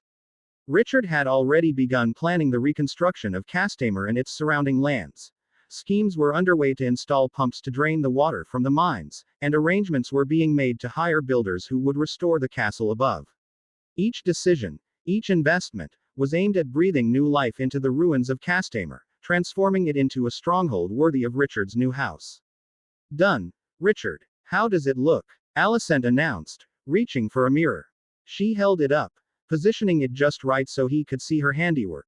Richard looked into the mirror, admiring his blonde hair woven into intricate braids. "It's perfect," he said, his smile warm and genuine, a flicker of pride shining in his eyes. Alicent beamed at the compliment, but then turned to her notebook with a thoughtful frown. "But I don't like it," she muttered, crossing out a sketch of an ironborn braid she'd drawn. Turning the page, she revealed a new drawing, a hairstyle inspired by the Reach, elegant and refined. Above it was the title, Reachman's Style. "Is it necessary?" Galahad asked, glancing at her with a mix of curiosity and mild reluctance. She was clearly preparing to try yet another hairstyle on him. Alicent looked at him and nodded earnestly. "Tomorrow is our name day," she reminded him, her voice filled with warmth. "Remember, we're taking turns. You've chosen my dress and jewelry, and now it's my turn to make you look perfect." Her words carried a sincerity that made it clear she wanted this name day to be memorable. Richard's smile softened, the tension from the vision still lingering in the back of his mind, but for a moment, he allowed himself to focus on the warmth of the moment. "All right then, carry on," he said, his tone a bit more relaxed than before. Alicent's eyes lit up, her grin widening as she leaned forward. Without warning, she pressed a deep kiss to his lips, soft but full of meaning, before pulling back with a sparkle in her gaze. "Now, let me fix this mess," she teased, her fingers already working through his golden hair, weaving it into the new style she had envisioned. Richard couldn't help but smile again, his mind momentarily at ease as he allowed her to work, feeling the soothing rhythm of her hands as they moved through his hair. After she finished, she would help him pick out an outfit, ensuring everything was just right for their celebration. Richard Paw of the darkness clung to me, suffocating, thick with an oppressive weight as I wandered through a catacomb. The air was damp, each breath heavy as I moved through endless winding halls lined with tombs, shrouded in shadow. The stone walls seemed to breathe, whispering secrets. I wasn't in control of my steps. My body moved on its own, as if compelled by some unseen force, leading me deeper into the darkness. I knew it was a dream, yet every sensation felt sharper than the waking world. Each scent, each sound vivid, almost painfully real. My path ended abruptly, and I found myself before a tall statue, half swallowed by the shadows. I stepped closer, my heart clenching painfully as the face of the figure took shape. It was Alicent, older, more mature. The sculpture's hand had been mercilessly precise, capturing every detail, the curve of her features, the softness in her gaze. The likeness was so lifelike, so painfully real, that for a moment I forgot it was just stone. She looked as if she might open her eyes, as if she might breathe. My hand trembled as I reached out, fingers grazing the cold stone. I couldn't look away. Then I noticed the words carved into the stone below her. I lowered my gaze, eyes tracing over the letters. Birth 262 AC, death 278 AC. The numbers burned into my mind. I staggered back, my hand still pressed to the cold stone as the realization hit me like a blade to the heart. This was a tomb. The air thickened, a crushing weight pressing down on my chest, making it hard to breathe. I wanted to scream, to tear the statue apart, to deny this future. But the world around me began to shift, blurring at the edges, and then the catacombs dissolved, giving way to another vision. The scent of blood clung to the air, sickly sweet and heavy.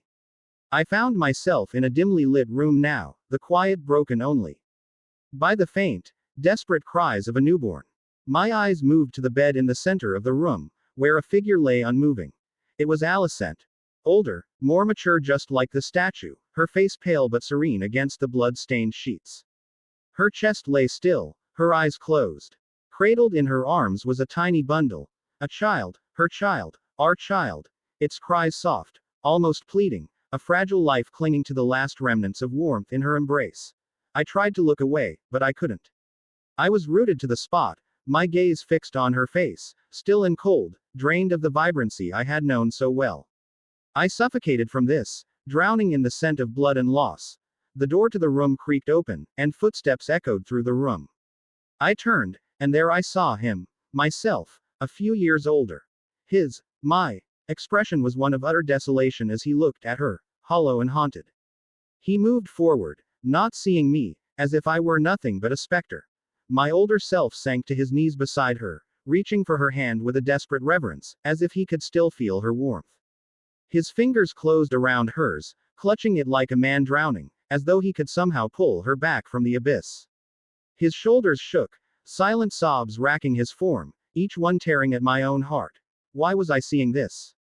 Why was I forced to witness this agony, this hollow future where everything I had built was stripped bare, meaningless? Who was showing me this torment? A fire ignited in my chest, an anger hotter than any forge. My hands clenched, and a searing pain erupted from them, like molten metal surging beneath my skin. I looked down and saw my claws, glowing red, hotter than I had ever seen, pulsing with the fury that filled my veins. A scream tore from my throat, raw and defiant, shattering the vision around me, the room crumbling to ash and darkness. Richard, wake up, wake up. A voice, familiar and urgent, broke through the haze, pulling me back. I jolted awake, gasping for air, my breath coming in wild, frantic bursts. Alicent was beside me, her young eyes wide with concern. I was about to calm her down, but as I reached for her, I noticed my hands, or what should have been hands. Instead, I saw the jagged, skeletal outline of my carpal bones and adamantium claws, burning with fire. The flames curled around my bones, as if the metal itself was alive with heat. It was spreading from my hand to my forearm, burning away flesh. My heart raced, and I glanced down at the sheets, smoldering, singed from the fire I had somehow unleashed.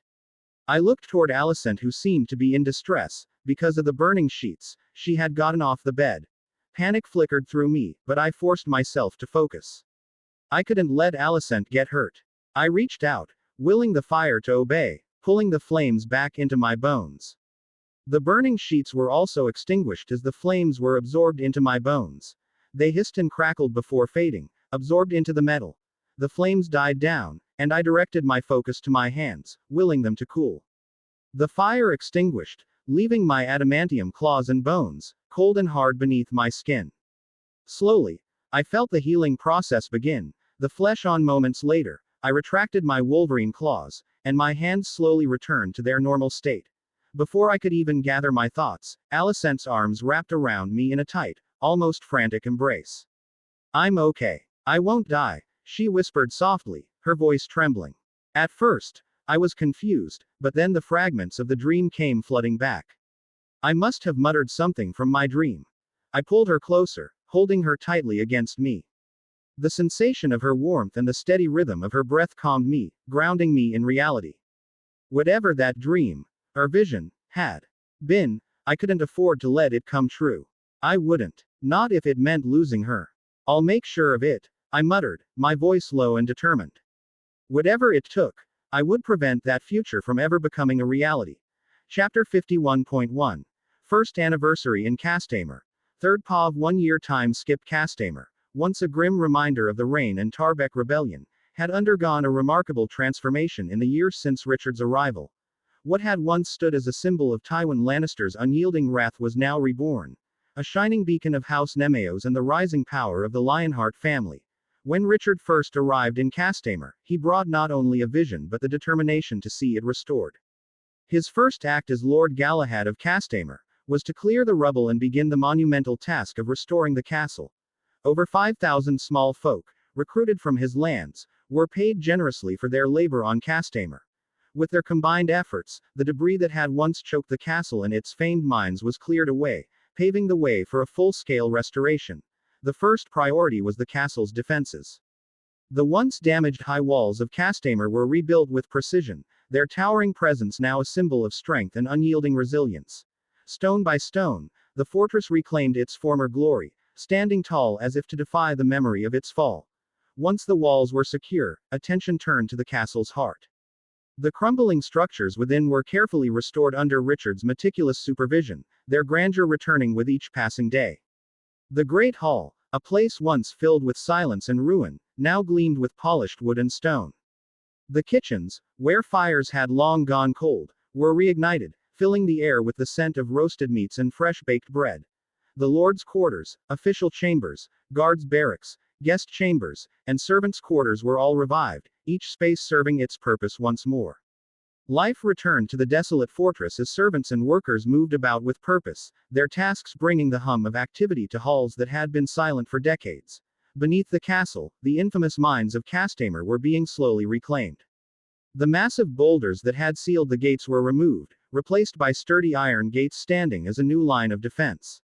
Though progress in draining the flooded tunnels had been slow, with only 60% of the water cleared till current day, Richard's careful direction ensured the work continued. The mines, once abandoned, were gradually being restored to their former glory, ready to serve as a valuable resource for House Nemeos and the Lionheart family. Back in the early moons of his takeover, Richard also set his sights on establishing a new port town along the nearby coastline. This was one of his many innovations, part of his broader plan to improve the prosperity of his lands. What began as a modest settlement quickly grew, attracting small folk eager for a fresh start. Many chose to relocate to the port permanently, finding homes and livelihoods while contributing to the restoration of Castamer. Within 8 moons of its creation, the port town's population had swelled to 10,000, its bustling docks alive with the sounds of trade and activity. Merchants, sailors, and craftsmen had flocked to the thriving port, drawn by the opportunities that Richard's vision provided.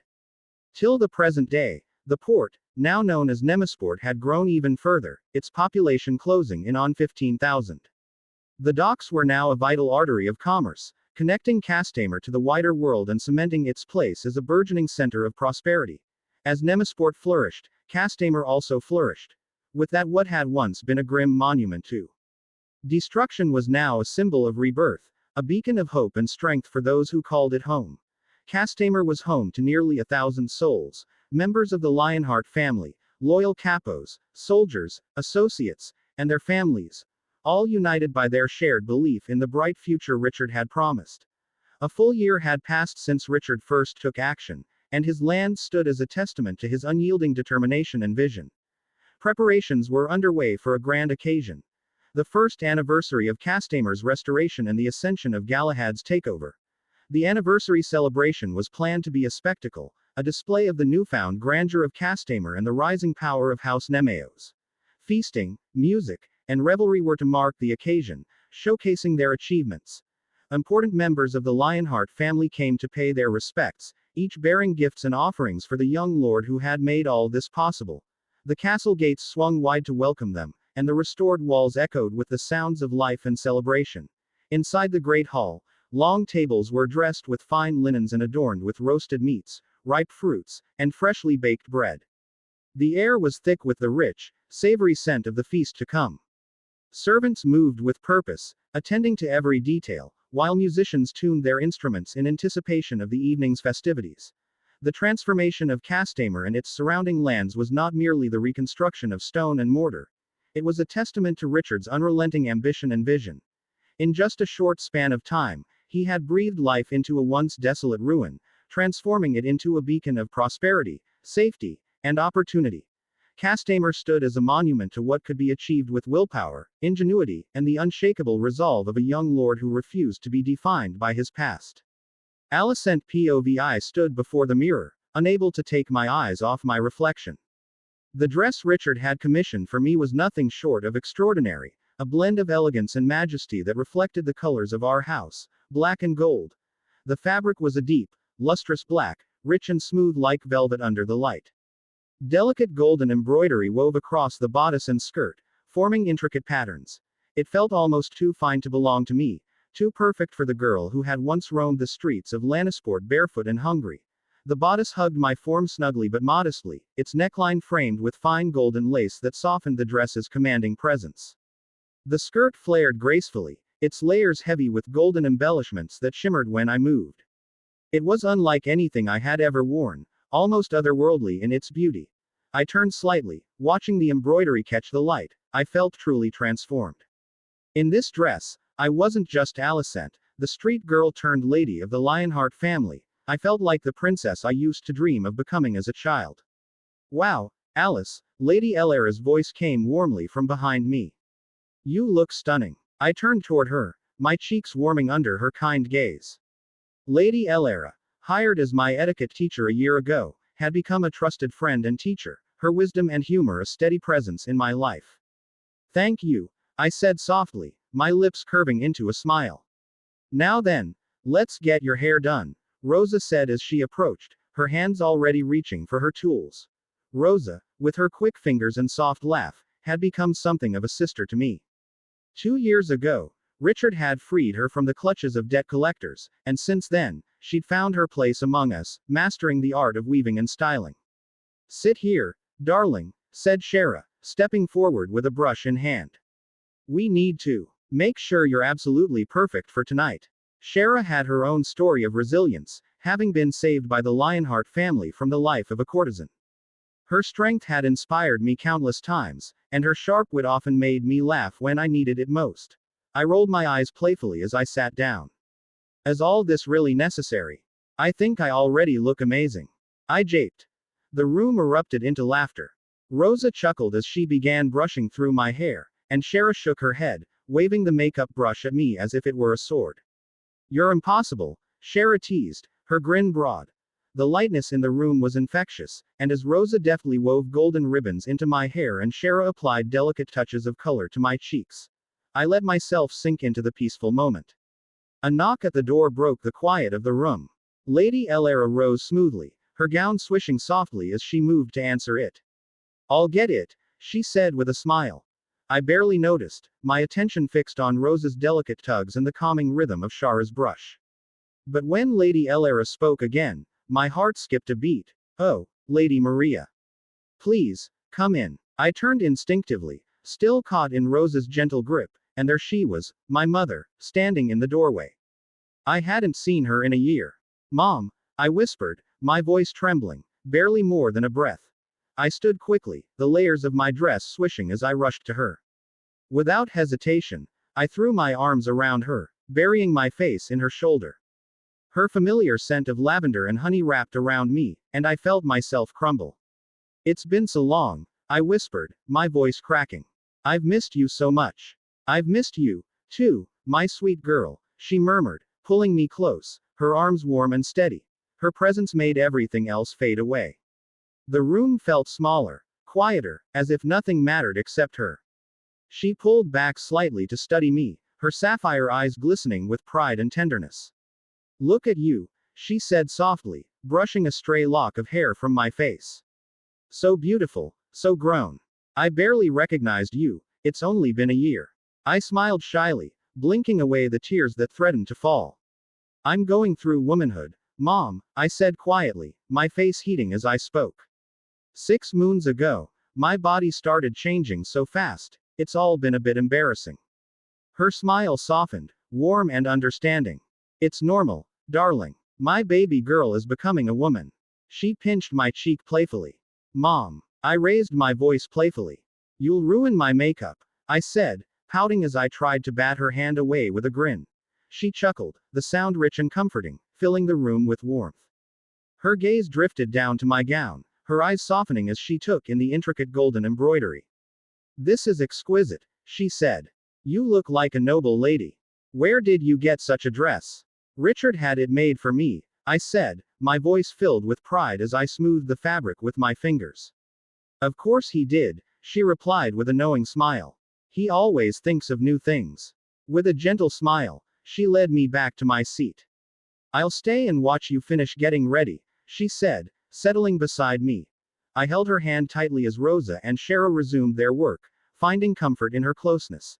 The conversation flowed easily, light and familiar. I told her about my life in Castamere, about my 13th name day celebration I'd had 2 weeks ago, and about the preparations for tonight's event. Every detail spilled from my lips, eager to share it all with her. She listened carefully, her expression thoughtful, offering the occasional question or words of encouragement. When Rosa pinned a golden necklace around my neck and Shara slipped delicate earrings into place, I turned to the mirror once more. The girl who stared back was someone new, elegant and poised, yet the same in the glow of her smile. My mother rested a hand on my shoulder, her reflection meeting mine in the mirror. "You're beautiful, Alicent," she said softly. "But more than that, you're clever and kind. Everyone here speaks so highly of you. You've made me so proud." Her words wrapped around my heart, filling it with a warmth I hadn't realized I needed. I placed my hand over hers and met her gaze. "I'm so glad you're here, Mom." "And I'm glad to be here," she replied, pressing a soft kiss to the top of my head. The room felt brighter, lighter, as laughter and conversation filled the air once again. But with my mother by my side, I felt a completeness I hadn't known I was missing. Chapter 51.2. First Anniversary Celebrations. Third POV. Moments earlier, Richard had donned his clothing for the first anniversary celebration. The clothes were personally commissioned from his house tailor. The black and gold of his attire mirrored the colors of his house, similar to Alicent's dress. The suit he wore was a work of art, crafted with meticulous care. Its fabric shimmered faintly in the low light, a rich brocade of black and gold. The jacket, tailored to perfection, emphasized his broad shoulders and lean frame. A satin black cravat rested neatly at his neck, spilling into the double-breasted vest beneath it. Ornate golden buttons gleamed on the vest. The trousers, just as finely made, fit snugly against his long legs, their embroidery of golden vines curling elegantly down the fabric. Seated in his expansive solar, Richard sifted through a stack of papers on his desk, requests from prominent members of the Lionheart family, each seeking his favor. More than 50 letters had been delivered to him, but Richard had agreed to meet with only 3 petitioners today.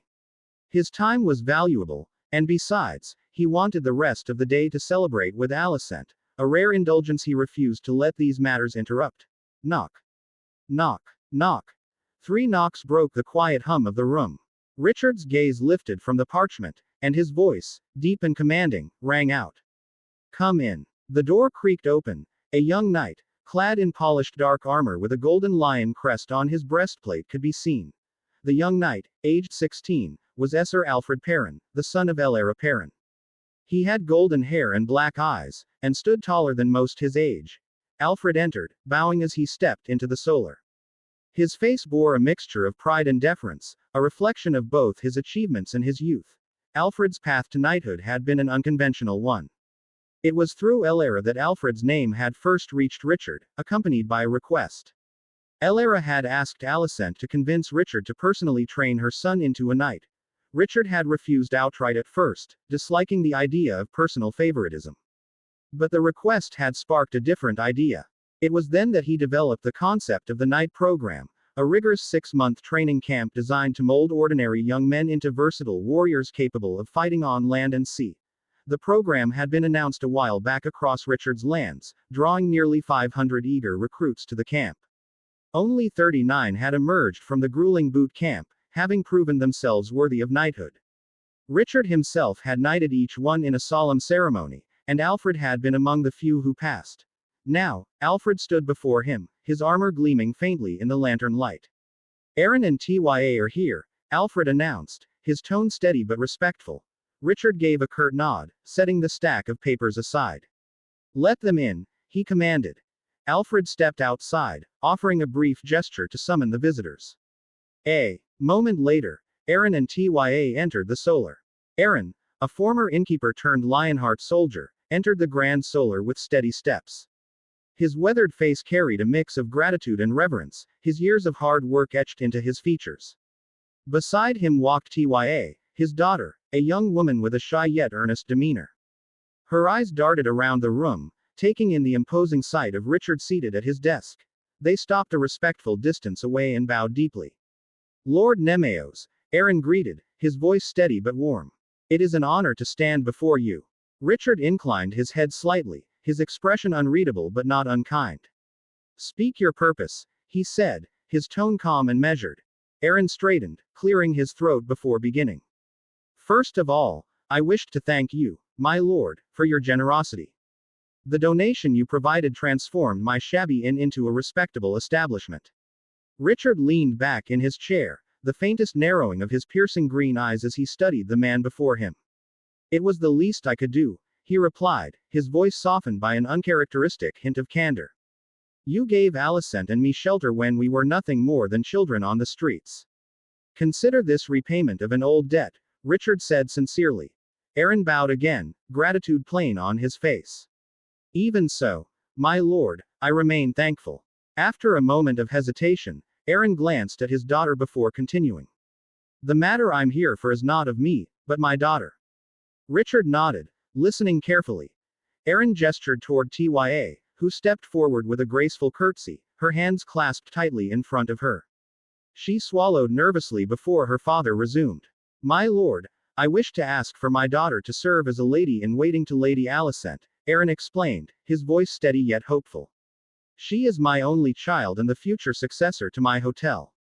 I believe such a role would allow her to be of good service to Lady Alicent while gaining the etiquette and skills befitting a member of the Lionheart family, Aaron concluded sincerely. Richard's sharp eyes shifted to Tya, studying her in silence. The room seemed to grow still as his gaze lingered. Tya held her ground despite the weight of his scrutiny, her expression determined despite the nervous energy in her clasped hands. Finally, Richard nodded once. Very well. Alicent would welcome you. Tya's face lit up, her smile bright with relief and joy. Thank you, my lord, she said, her voice soft but earnest. Aaron bowed deeply, his gratitude spilling over. You honor us, my lord. Thank you. Father and daughter bowed again, their murmured thanks carrying them to the door. Richard watched them go, his gaze lingering on the closed door for a brief moment before he leaned back in his chair. His thoughts had already shifted forward, preparing for the next audience. The door opened again to reveal a familiar figure, Corlos, the blacksmith. Beside him stood a young woman and a young man, their expressions poised yet slightly nervous. The young man, with red hair and blue eyes, was clad in a red and white tunic. Beside him stood the young woman, wearing a modest gray dress that complemented her dark hair and warm brown eyes, features that mirrored Corlos. Corlos stepped forward, his weathered face lighting up with gratitude and pride. Lord Nemeos, he began, inclining his head respectfully, I wish you fortune and give my thanks for accepting my request. Richard gave a slight nod, gesturing for him to continue. This is my daughter, Alyssa, and her husband, Esser Hugh, Corlos introduced, his tone thick with fatherly pride. Richard's sharp green eyes shifted to Alyssa. He remembered her past all too well, a girl who had once been taken advantage of by a hedge knight. From that ordeal, Corlos had come to Richard seeking justice. Richard had delivered, and ever since, Corlos had become a loyal member of the Lionheart family, rising to the rank of capo, the oldest to hold the position at age 44. Alyssa had endured much, but it was clear now that she had recovered. She stood with quiet strength, her hands clasped protectively in front of her, her face calm and serene. Esser Hugh, standing at her side, was from a knightly house of Vicari. A third son with little inheritance, he had chosen to forge his own path through valor and merit. His earnestness was palpable as he kept a protective yet gentle presence beside his wife. Richard recalled hearing of Hugh's persistent care and kindness, qualities that had eventually won Alyssa's heart despite her initial hesitations born of trauma. Corlos cleared his throat. My lord, I come with a humble request, he said, glancing fondly at his daughter. I wish for you to bless my grandchild. At this, Richard's gaze sharpened, settling on Alyssa. Though her modest dress concealed it well, He could see the faint swell of her abdomen, a subtle but unmistakable sign of life growing within her. Congratulations, Richard said, rising from his chair with deliberate grace. His towering frame, standing at 6 feet 4, seemed to dominate the room as he approached them. I'll be more than happy to bless your grandchild. Your loyalty has earned it, Richard said to Corlos, his voice steady and authoritative. He then extended his hand toward the couple, the gold ring on his right hand glinting faintly in the lantern light. For a moment the couple were in awe of the majestic figure of Richard. Corlos gestured to his daughter and her husband. Go on, he urged gently, snapping them out of their frozen state. Alyssa stepped forward first, her movements careful and reverent. She knelt slightly and pressed a kiss to the crest of the lion engraved on the ring Richard extended, a symbol of his power and protection. Sir Hugh followed, bowing low before placing a respectful kiss on the ring as well. Richard regarded them both for a moment, his typically stoic expression softening slightly. He placed a firm but gentle hand on each of their shoulders, his touch steady and reassuring. May your child be born healthy and strong, he said, his voice carrying the weight of sincerity. May you both find joy and peace in the family you are building. Richard continued. When the child is born, bring it here, I'll give it a ceremony. Richard ended with a smile. A faint smile touched his lips, a rare gesture that seemed to ease the tension in the room. Thank you, my lord, Corlos said, his voice thick with emotion. Alyssa and Hugh echoed his gratitude, their faces alight with relief and happiness. Richard watched as the three of them departed, their steps lighter than when they had entered. As the door closed behind them, he returned to his seat, his expression once again composed, his mind already shifting to the next matter at hand. The door creaked open once more, and in walked a young man clad in modest but well-crafted armor. Sir Irwin, a former small folk knighted by Richard himself, strode forward. He was one of 39 men to survive the grueling military program Richard had established, a testament to his skill and determination. At 20 years old, he stood 6 feet tall, with brown hair and earnest eyes. Now a sheriff, Irwin commanded his own men, tasked with protecting the villages in the northern reaches of Richard's territory. As Irwin stopped halfway, and dropped to one knee, his head bowed low. His face bore a shadow of anguish, a weight of failure etched deeply into his expression. Richard leaned forward, his sharp green eyes studying the young knight. What seems to trouble you, Sir Irwin? He asked, his voice steady and commanding. Irwin's words came quickly, laden with guilt. He began, his voice trembling slightly. I have failed you, my lord. Bandits have been overrunning the roads near the villages under my jurisdiction. He paused, gathering his thoughts before continuing. We've done all we can to track them, but they slip away into the forests to the north, into Westerling lands. My men and I can't pursue them beyond your borders without inciting trouble. He ended with disappointment. Richard's eyes narrowed slightly as he listened, his fingers steepled in contemplation. And have the Westerlings done anything to address the matter? No, my lord, Irwin admitted, his tone bitter. Me and my men sent words to the knight responsible for those lands, where the bandits had hidden, but he refused to act. What is this knight's name? Richard asked immediately, his voice quiet but tinged with an edge that promised consequences. Sir Jamond, my lord, Irwin said. Richard leaned back in his chair, his gaze distant for a moment as he considered the information. The room fell silent, save for the faint crackle of the lanterns. Finally, Richard's voice broke the stillness, calm but resolute. I have heard what you've said, Sir Irwin. He let the words hang for a moment before continuing, his tone sharper. I will handle it. Irwin looked up, his eyes wide with gratitude and relief. Thank you, my lord, he said, bowing his head once more. Richard gave a slight nod, dismissing the knight with a gesture. Irwin rose to his feet, saluted with a fist to his chest, and turned to leave. The door shut quietly behind him. With that the meetings were finished. Richard stood up and stretched himself. It was now time to head to the halls where hundreds of important Lionheart members had gathered. With his presence the first anniversary celebration would commence. Chapter 51.3. First Anniversary Celebration. Richard Paw. The grand ballroom of Castamer was alive with the hum of laughter, conversation, and the clinking of goblets. Soft music played from a group of minstrels near the far corner, their melodies weaving through the air like a gentle breeze. The high table where I sat, positioned at the head of the room, offered a clear view of the scene below, A vast sea of people, my people, gathered to celebrate the first anniversary of me as the Lord of Castamere. The rectangular table before me gleamed under the warm glow of golden candelabras. The plates were polished to a mirror-like shine. It bore the finest dishes. My gaze drifted across the hall, taking in the sight of the circular and rectangular tables filling the room. Each table held Lionheart-made members, soldiers, capos, and my underbosses, seated with their families and loved ones. 111 made members had earned their place at this celebration. 89 soldiers, 17 capos, 4 underbosses, and my consigliere. Together, they represented the backbone of the Lionheart Empire. Yet the room still had space for more, a testament to the sheer scale of the ballroom. The red carpet that stretched from the entrance to the foot of the high table drew my eyes like a thread, connecting me to the great double doors at the far end of the room. They were flung open periodically as late arrivals entered, but still, I waited. My gaze remained fixed on the doors, watching for two particular figures. Alicent and her mother, Maria, had yet to arrive. The bustle of the hall faded into the background as my thoughts turned to them. Maria, as the consigliere, would surely command attention the moment she stepped through, but it was Alicent I most wanted to see. The dress I had arranged for her, a stunning creation of gold and black, was meant to enhance her natural beauty, to make her shine. Among the gathered crowd, I could picture it already, the way the fabric would catch the light, swaying and glittering with every step she took. A slight smile played at the corner of my lips, unbidden. This night was for celebration, yes, but seeing Alicent radiant and happy was my personal triumph. To maximize her happiness, I had planned a special surprise just for her.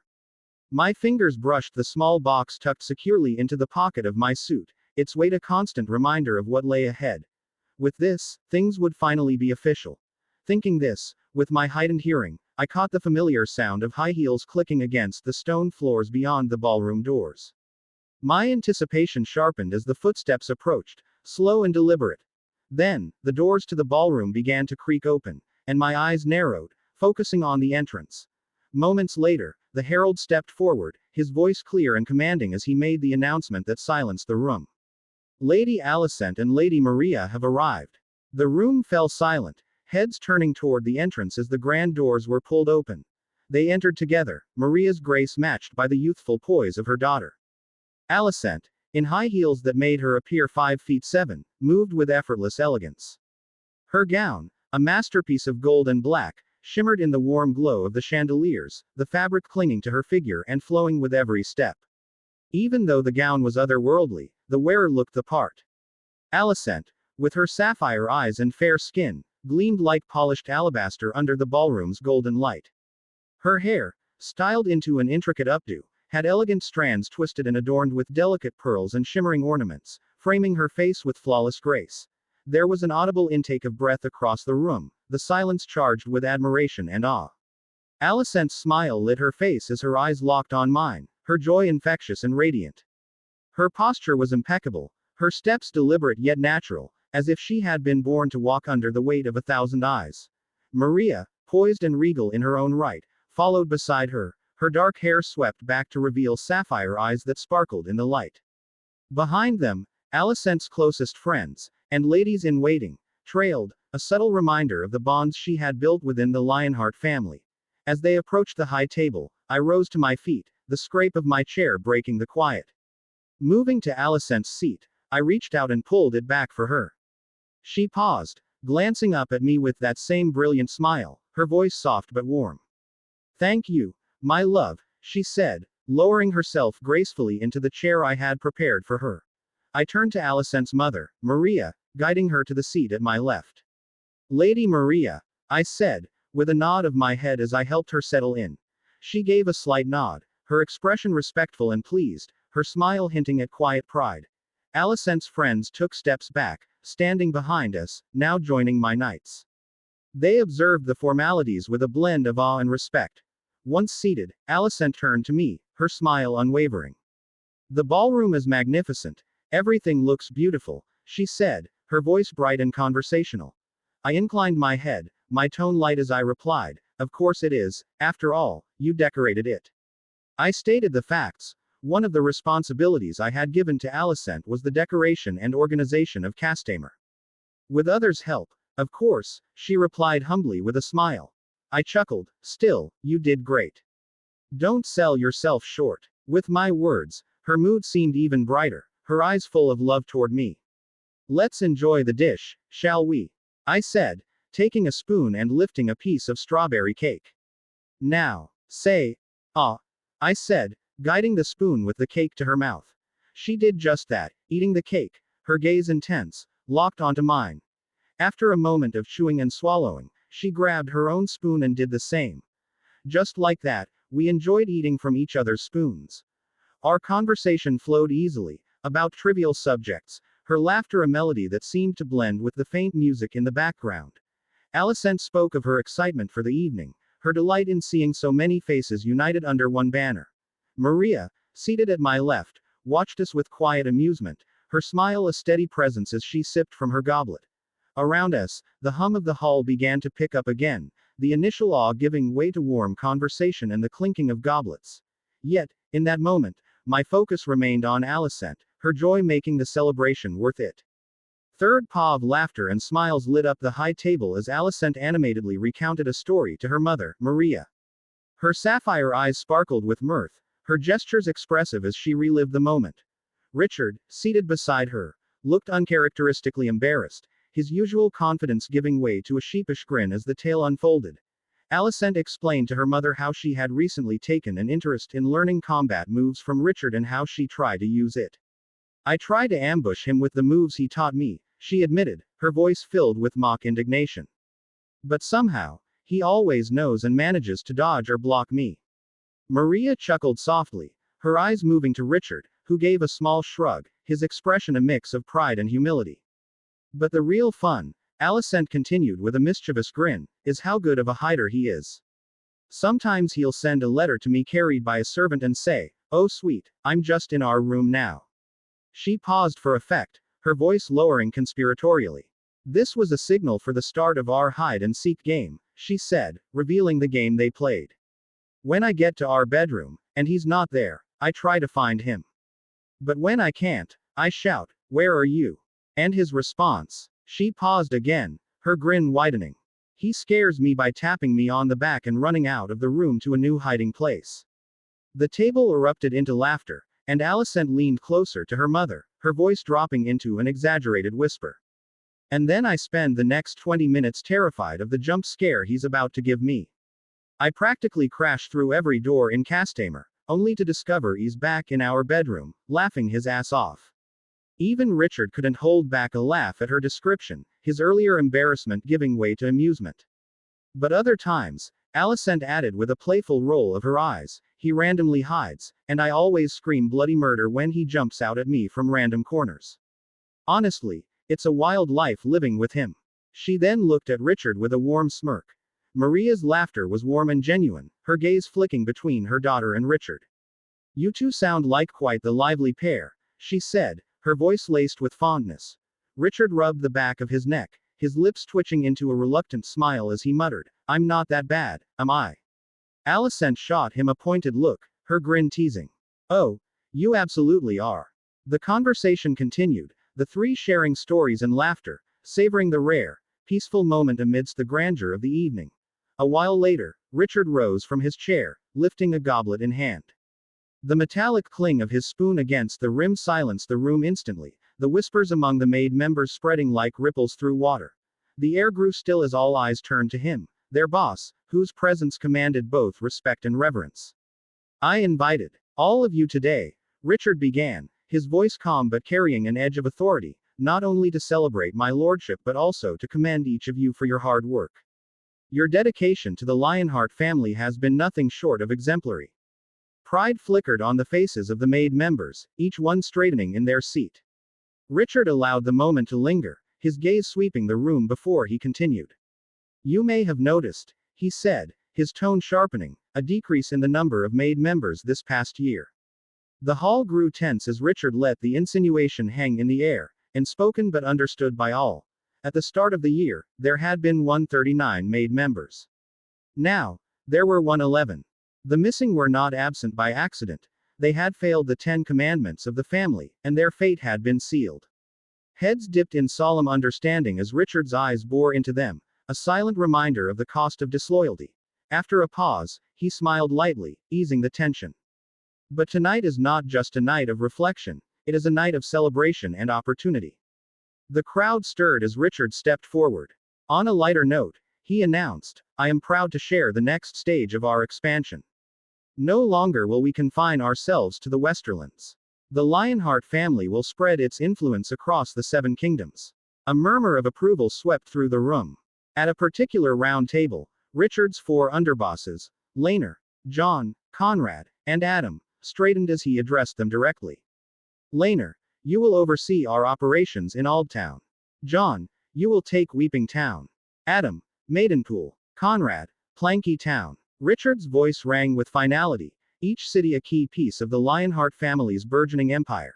Applause filled the room as each underboss was named, their responsibilities clear. The new operation was bold and ambitious, but Richard's confidence left no room for doubt. After finishing his announcements, Richard signaled the musicians, who changed their tune. The upbeat melodies gave way to a softer, more familiar song. Richard turned to Alicent, his hand outstretched. May I have a dance, my lady? Richard asked with a warm smile. Of course, my lord, Alicent replied, her cheeks tinged with a soft blush as she placed her hand in his. Allowing herself to be led from the high table to the dance floor, she felt the weight of the room's attention but focused solely on him. Around them, other Lionheart members and their loved ones followed suit, filling the floor with couples swaying to the music. Richard and Alicent, their attire perfectly matched, began to move in unison. Richard's steps were confident and precise, his hand steady as he guided her. Alicent matched his grace effortlessly, her golden dress flowing like liquid sunlight as they turned together. Her laughter rang out when Richard spun her, the sound bright and unrestrained. As the music swelled, Richard's voice rose above it, a rich, melodic sound that filled the hall. It was a song that carried a deep familiarity for Alicent, one he had written just for them. Her face lit up as she recognized it, her own voice joining his. Clear and sweet, her notes wove through his like a harmonious thread. The room seemed to vanish, leaving only the two of them dancing and singing, their world reduced to the rhythm of their steps and the melody of their voices. Their hands brushed, fingers lingering against each other's as their eyes locked. Smiles graced their faces, their expressions full of unspoken emotions and shared understanding. As the final note faded, Richard twirled her one last time, sending her into a graceful spin.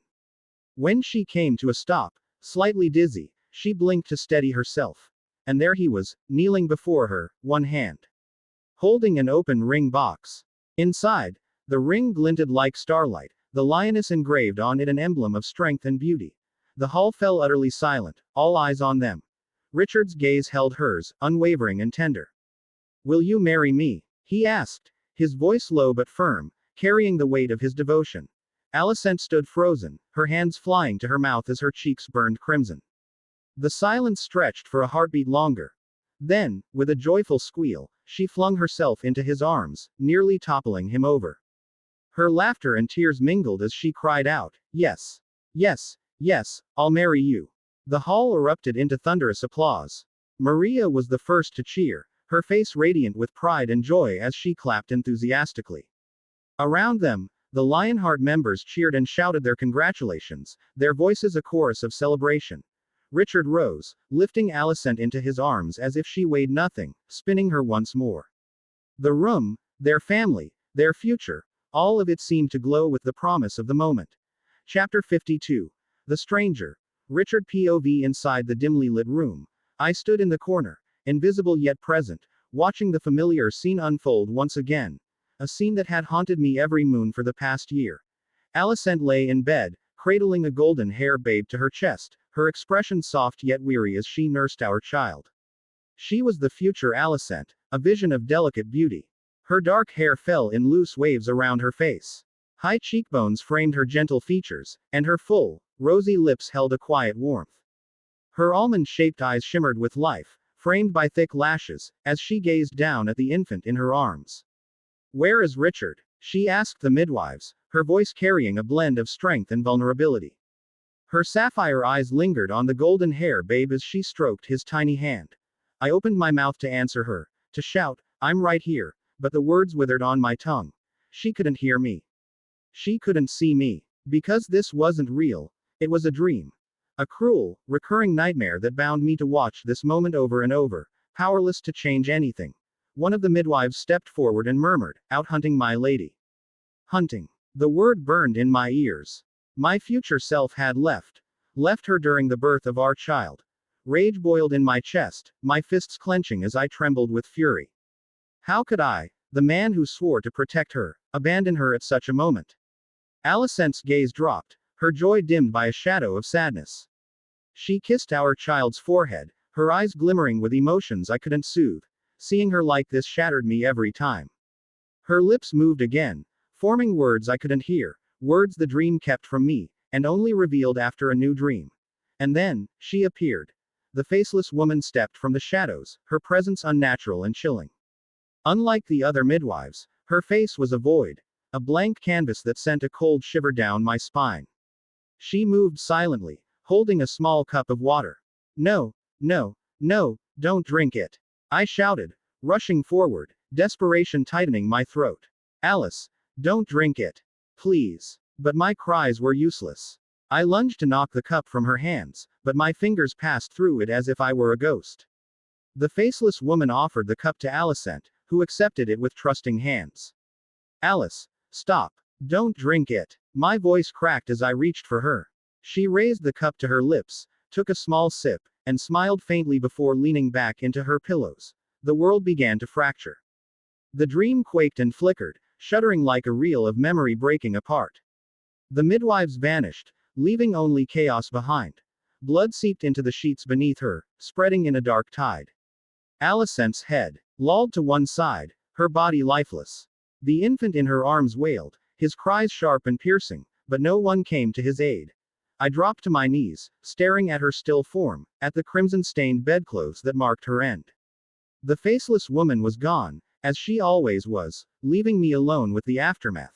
Every time this moment came. Every time I watched her die. My chest heaved with sobs, raw and broken. I slammed my fists into the ground, my cries echoing in the emptiness around me. I reached for her, for the child. But the dream would not let me touch them. It only let me watch as the love of my life faded before my eyes, again and again. For a while, I had sobbed, hoping to wake from this dream. But a moment later, a sudden, cold weight settled on my shoulder. My body stiffened as a jolt of dread coursed through me. Slowly, I turned, my breath catching in my throat. Behind me stood a dark figure cloaked in shadow, draped in a black hood that obscured his face. Beneath the hood, there was nothing, only an impenetrable void where his features should have been. The air around him seemed to warp, heavy and oppressive, as if reality itself recoiled from his presence. I tried to move, to spring to my feet, but my body felt paralyzed. I was frozen, helpless before this ominous figure. "Do not panic, Richard. I mean you no harm," the figure said, his voice deep and hollow, echoing as though it came from the depths of a cavern. My mouth opened to speak, but no words came. I gritted my teeth, summoning every ounce of strength to break free from the invisible bonds that held me. My body began to heat up, instinctively tapping into the power that coursed through me, but before I could fully ignite, the figure moved. "You fool." His voice carried a sharp edge now, anger lacing his words. In an instant, his hand shot out, gripping my head like a vice and slamming it to the ground. The impact sent a jolt of searing pain through my skull, and for a moment, I thought my dream self might shatter like glass. The pain was too real for a dream. Too sharp. And his strength. How could it exist here, in this space of visions and shadows? "Do you not realize?" he hissed, his voice low and furious. "Alicent lies asleep with you. If you lose control, you will burn her alive." His words struck me like a blow, and I stilled, forcing my racing thoughts into submission. He was right. If I gave into the fire within me now, I could endanger Alicent in the waking world. The memory of the last time I nearly lost control flashed in my mind. The bed singed, her sleeping form inches from the flames. I exhaled slowly, the heat ebbing from my body. "Who are you?" I demanded, my voice hoarse as I sat up. "Are you the one responsible for these dreams? For showing me Alicent's death over and over again?" The figure released his grip, stepping back. His silence was unnerving, the void of his face unreadable. Yes, he finally said, his tone calm, almost detached. I clenched my fists. What do you want from me? Why show me these visions? Why torment me like this? The figure tilted his head, as if considering his answer. The weight of his presence pressed down on me, making the silence unbearable. Then, he spoke. I want you to save her. The words echoed in the emptiness around us, their simplicity hiding an unfathomable depth. My mind reeled. Save her. From what? From who? My thoughts spiraled, questions piling upon one another. Why? I demanded, my voice rising. Why do you want to save her? And who are you? He hesitated, his shadowed form flickering slightly. The dream began to tremble, the edges of the world growing blurry. My time here was running out. He began, but his voice faltered as the dream unraveled further. His form began to fade, unraveling like smoke caught in a gust of wind. Wait, I shouted, scrambling to my feet. Who are you? Tell me. But he was already disappearing. The void of his face turned toward me one last time, his voice a whisper that lingered even as the world dissolved around him. We'll see each other again. And then I woke from the dream, immediately feeling a warmth beside me. As my senses returned, I realized I was lying in bed, and Alicent was curled against me, her arms wrapped around my right shoulder in a tender embrace. Her smaller frame was nestled close, her legs entwined with mine, sharing a quiet warmth that chased away the lingering chill of the dream. She wore the white nightgown I had helped dress her in the night before, after helping her out of the dress she'd worn to the celebration. I let out a slow breath, momentarily calmed by the sight of her. Her face was serene, framed by her soft ebony hair, her lips curved into a faint smile as she slept. The moonlight streaming through the window highlighted her peaceful expression, but the calm didn't last. A wave of fear swept over me as the memory of the dream returned, sharp and unrelenting. The strange figure's words echoed in my mind. If you lose control, you will burn her alive. My heart clenched at the thought. If I had let the fire take hold in my dream, even for a moment, Alicent, here beside me, warm and alive, could have been harmed. I sighed, running my left hand through my hair, frustration and guilt tangling together in my chest. Alicent stirred against me, her cheek pressing softly into my shoulder. A small, contented sigh escaped her lips, and she snuggled closer, her warmth grounding me in the present. Her frame fit perfectly against mine, and I couldn't help but notice the gentle rise and fall of her chest as she dreamed, her breath warm against my skin. She seemed so at peace, unaware of the storm raging inside me. Her smile deepened in her sleep, as though she were dreaming of something pleasant, something far removed from the nightmares that haunted me. The thought both comforted and pained me. She deserved this peace. She deserved a life free of danger and uncertainty. I won't let that future happen, I murmured under my breath, my voice barely audible in the stillness of the room. I tightened my resolve as I watched her, brushing a stray lock of hair away from her face. She shifted slightly, her fingers curling against my chest, but her expression remained soft. For a fleeting moment, I allowed myself to smile, the warmth of her presence pushing back the shadows of my mind. The strange man's words lingered. Save her. I will, I vowed quietly, the words carrying a weight I hadn't yet spoken aloud. I'll protect you, no matter what it takes. I said softly toward Alicent. I stayed still, afraid to disturb her, yet the feel of her wrapped around me was a comfort I hadn't known I needed. For now, the nightmares were gone, replaced by her gentle presence. Chapter 53. The Lioness. Joanna POV. Inside a spacious, luxurious room of Castley Rock, I sat on a comfortable golden red couch. With my right hand, I held a teacup, and in my left, a small plate to rest the hot porcelain. I took a sip as I glanced at my sister-in-law, Jenna. She sat beside me, her ever-present smile softening her round face. A tray of desserts lay between us on the table, untouched save for the faint crumbs from earlier indulgence. A couple meters away from us, my two golden cubs played with each other. My golden-haired daughter, Cersei, was crouched on the floor, her delicate hands playing a game of peek-a-boo with my baby boy, Tyrion. Tyrion responded with laughter, high and joyous, his chubby hands clapping with each reveal of Cersei's face. My lips curved upward at the sight. For all her youthful fire, Cersei had a tender way with Tyrion. Ah, they're so cute, aren't they? Jenna remarked with a warm smile, her green eyes fixed on the siblings. I turned to her, returning her smile with a slight nod. Yes, they are, I began, pausing briefly as my gaze lingered on the pair. Cersei is such a great older sister, isn't she? I added with a playful tone. Though I admit, I'm a little jealous she might steal my spot as Tyrion's favorite. I japed. Jenna chuckled, her laugh as rich as the setting. If that's your biggest worry, Joanna, I'd say you're doing just fine as a mother. Hearing her compliment, I nodded and smiled, the warmth of her words lingering in my chest. As I enjoyed the peaceful moment, Jenna shifted the conversation. Her tone was light, but there was a glimmer of gratitude in her eyes as she broached the subject of her son, Lionel. She expressed her thanks for the match I had arranged for him. You've done so much for Lionel, she said earnestly. I don't know how to repay you for securing such a good betrothal. I waved her words away with a faint smile. We're family, Jenna. It was the least I could do. The betrothal she mentioned had been for her second son, Lionel. It was I who had orchestrated the arrangement, securing a match between him and the daughter of Lord Crakehall. It was a good match, one that would benefit both families. I only hope, I added, that their union proves as fruitful as we've planned. Jenna nodded thoughtfully before steering the conversation toward my own children. Speaking further on marriages, have you thought of any betrothal for Cersei and Jaime? Jenna asked. The question gave me pause. I glanced toward Cersei, who was still playing with Tyrion, her golden hair glinting in the afternoon sun. Then my thoughts turned to Jaime, with his boundless energy and unshakable confidence.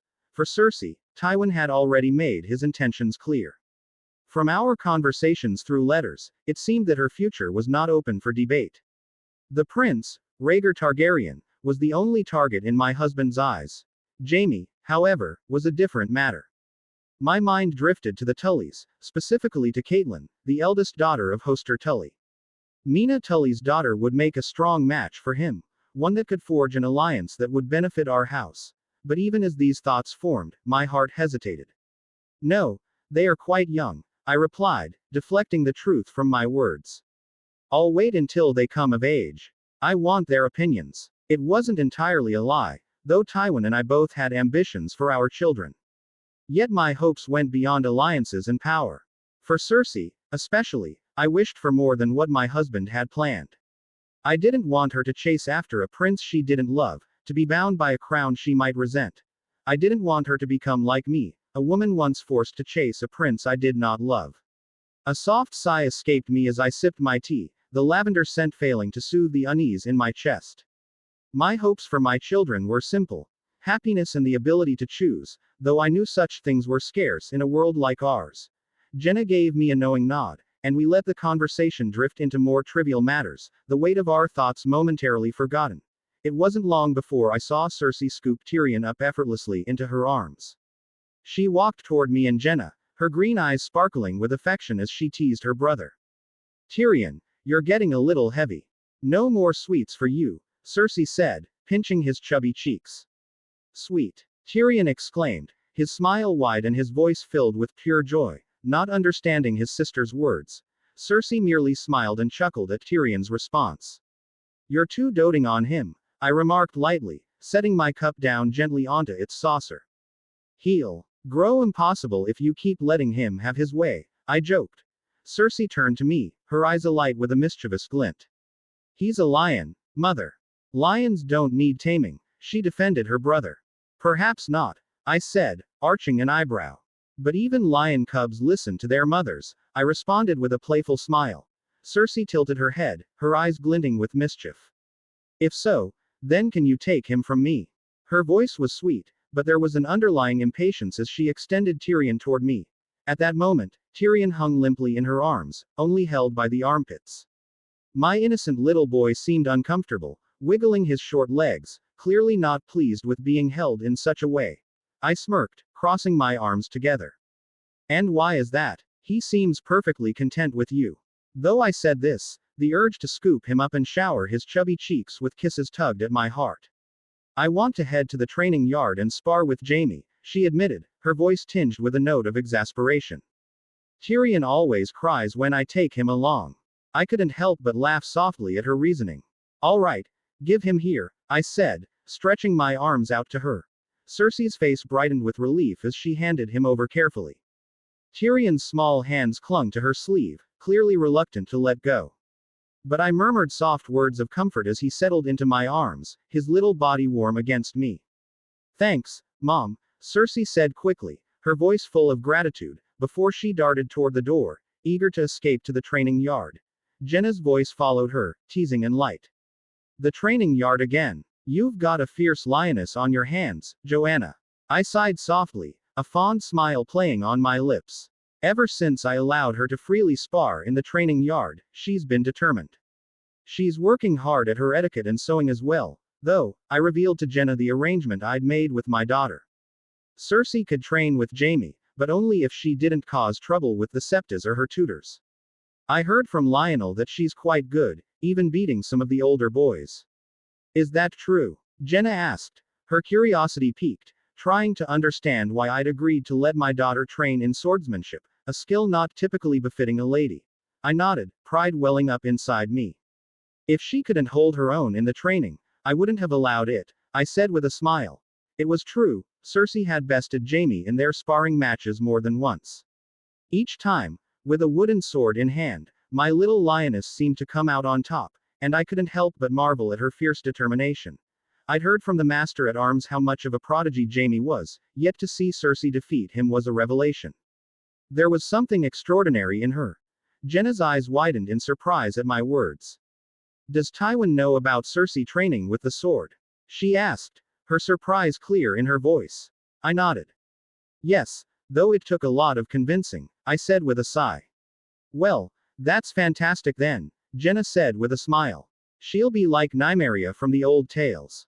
If what you say, and what I hear, is true, she might become more than just a lady. We both shared a smile, the weight of our conversation momentarily forgotten in the warmth of that shared understanding. Moments later, Tyrion tugged at the hem of my dress, his small voice soft yet persistent. Mama, he said, pointing eagerly to the tray of macarons. Eat. Are you hungry, my little lion? I asked, brushing his curls gently back from his forehead, my heart melting at his innocence.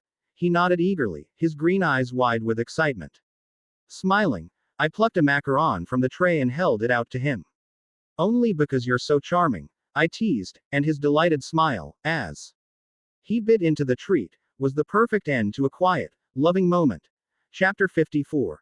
Cersei Progress. Third Poven. The training yard of Castle Rock. 2 9-named golden-haired youths circled each other, their piercing green eyes locked in an unspoken challenge. The air between them was thick with tension. The resemblance was uncanny, golden hair catching the afternoon sun, sharp features marked by youthful determination. They were Jaime and Cersei Lannister, twins as alike as two sides of the same coin. At an even 4 feet 5 inches, they stood eye to eye, though their postures revealed their differences. Jaime was clad in padded training gear, a gold and red long-sleeved tunic and trousers, his wooden sword gripped tightly in both hands. His short-cropped hair framed a face set in concentration, his stance firm and deliberate, just as Sir Rupert, the Master at Arms, had drilled into him. Cersei, on the other hand, radiated a relaxed confidence. Her training clothes mirrored her brother's, but her golden hair, tied back in a sleek ponytail, swayed lightly as she moved. Her wooden sword hung loosely at her side, her stance narrow, almost casual. A faint smile played on her lips, teasing Jaime's serious demeanor.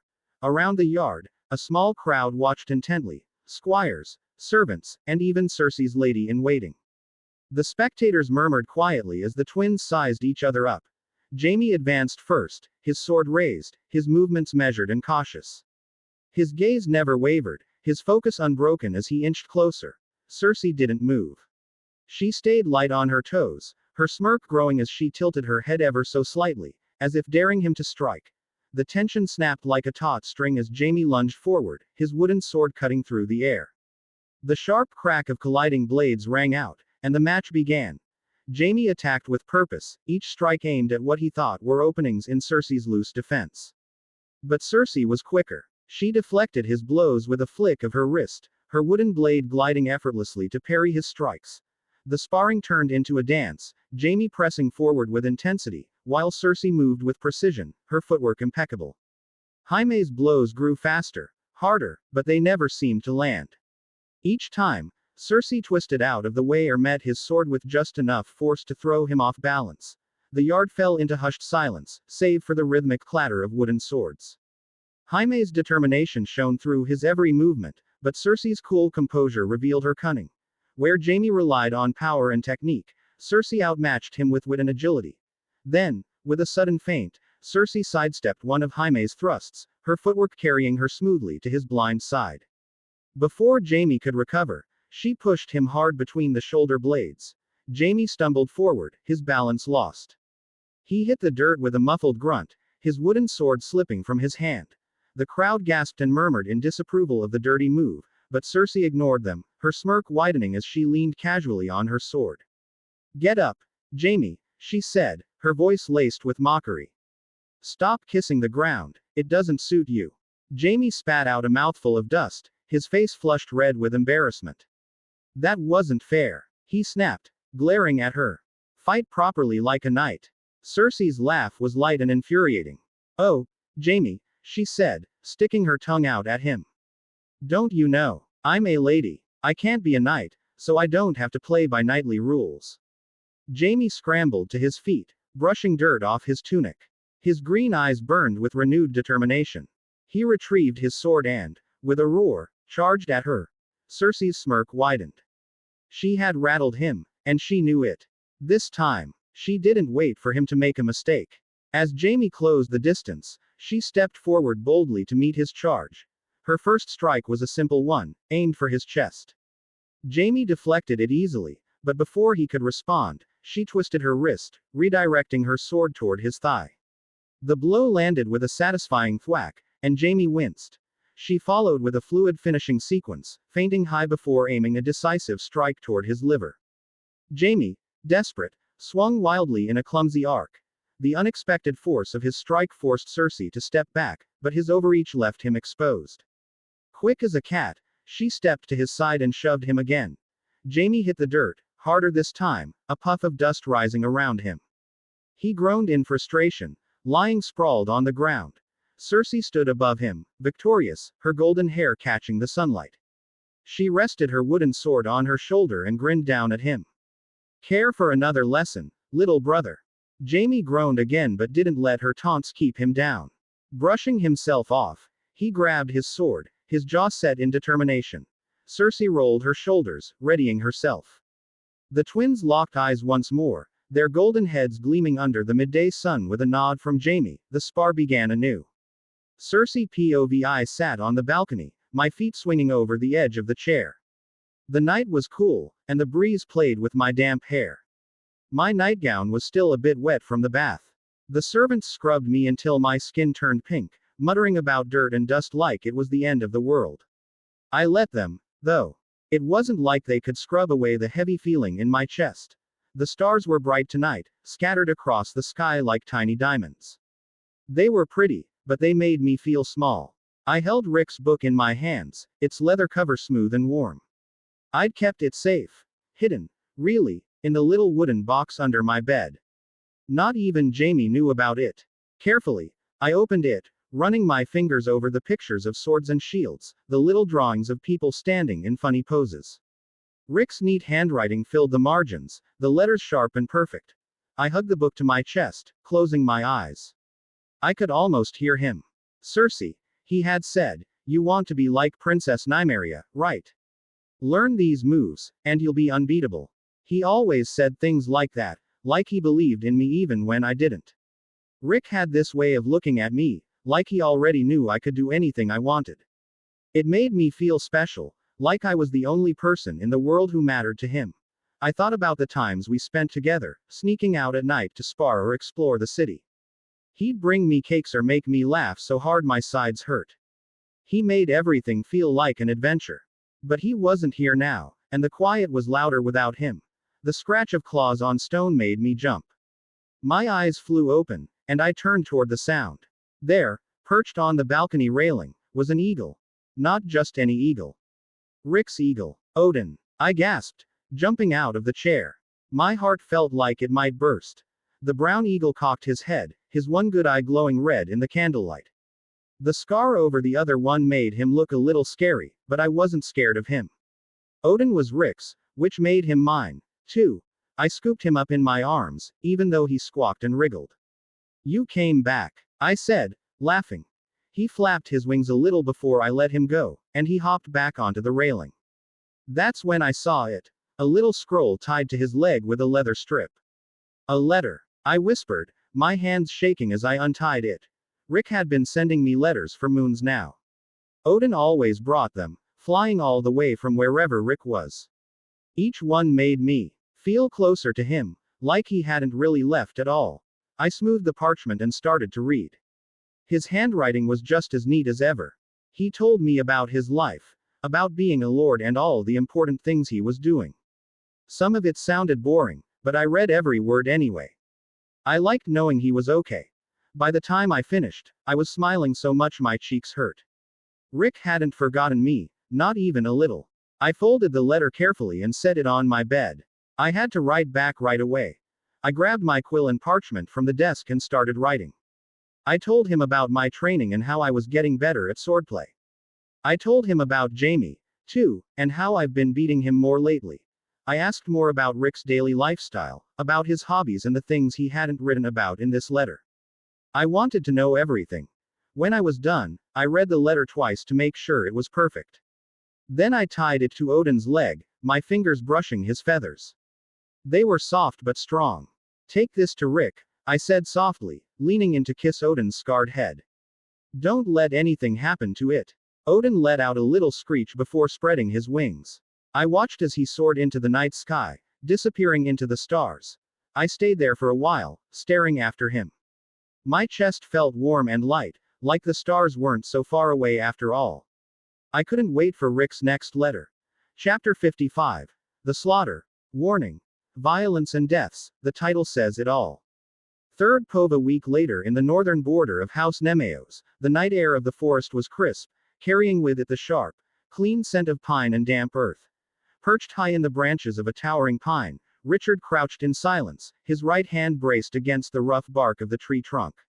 Unlike his usual outing, Richard had foregone any disguise, instead he wore simple dark tunic and trousers. His golden hair, tied loosely at the nape of his neck, glimmered faintly in the moonlight. His piercing green eyes scanned the scene below. The bandit camp sprawled in a loose, chaotic circle. Flickering campfires cast pools of orange light across the clearing, their flames gnawing at the darkness but failing to penetrate the surrounding forest's deep shadows. The fires revealed a camp in disarray. Tents pitched at uneven angles, gear strewn carelessly about, and men lounging in drunken stupor. These were the men Richard had tracked down. The bandits who had turned the northern reaches of his territory into a killing field, disrupted trade, slaughtered innocents, and vanished into the woods after each raid. Erwin had pointed him toward this forest just that afternoon, his voice grim as he described the path of destruction they had left behind. Now, here they were, laughing and carousing as though the blood on their hands could be washed away with ale. The camp was alive with noise. Crude laughter and slurred shouts rang out as men sprawled around the fires, mugs clutched in dirty hands. Some leaned back against fallen logs, faces flushed and eyes half-lidded, while others gestured wildly as they regaled their companions with bawdy tales. Richard counted over 30 of them, their forms sharp and distinct even in the dim firelight, his keen eyes piercing the darkness with ease. Their attire matched the state of their camp. Patched leathers, fraying cloaks, and grimy tunics stained with sweat and grime. Nothing about their appearance hinted at an affiliation with the Westerling knight, Esser Jamond, who Richard suspected might be aiding them. But appearances could be deceiving, and he had learned not to trust what he saw on the surface.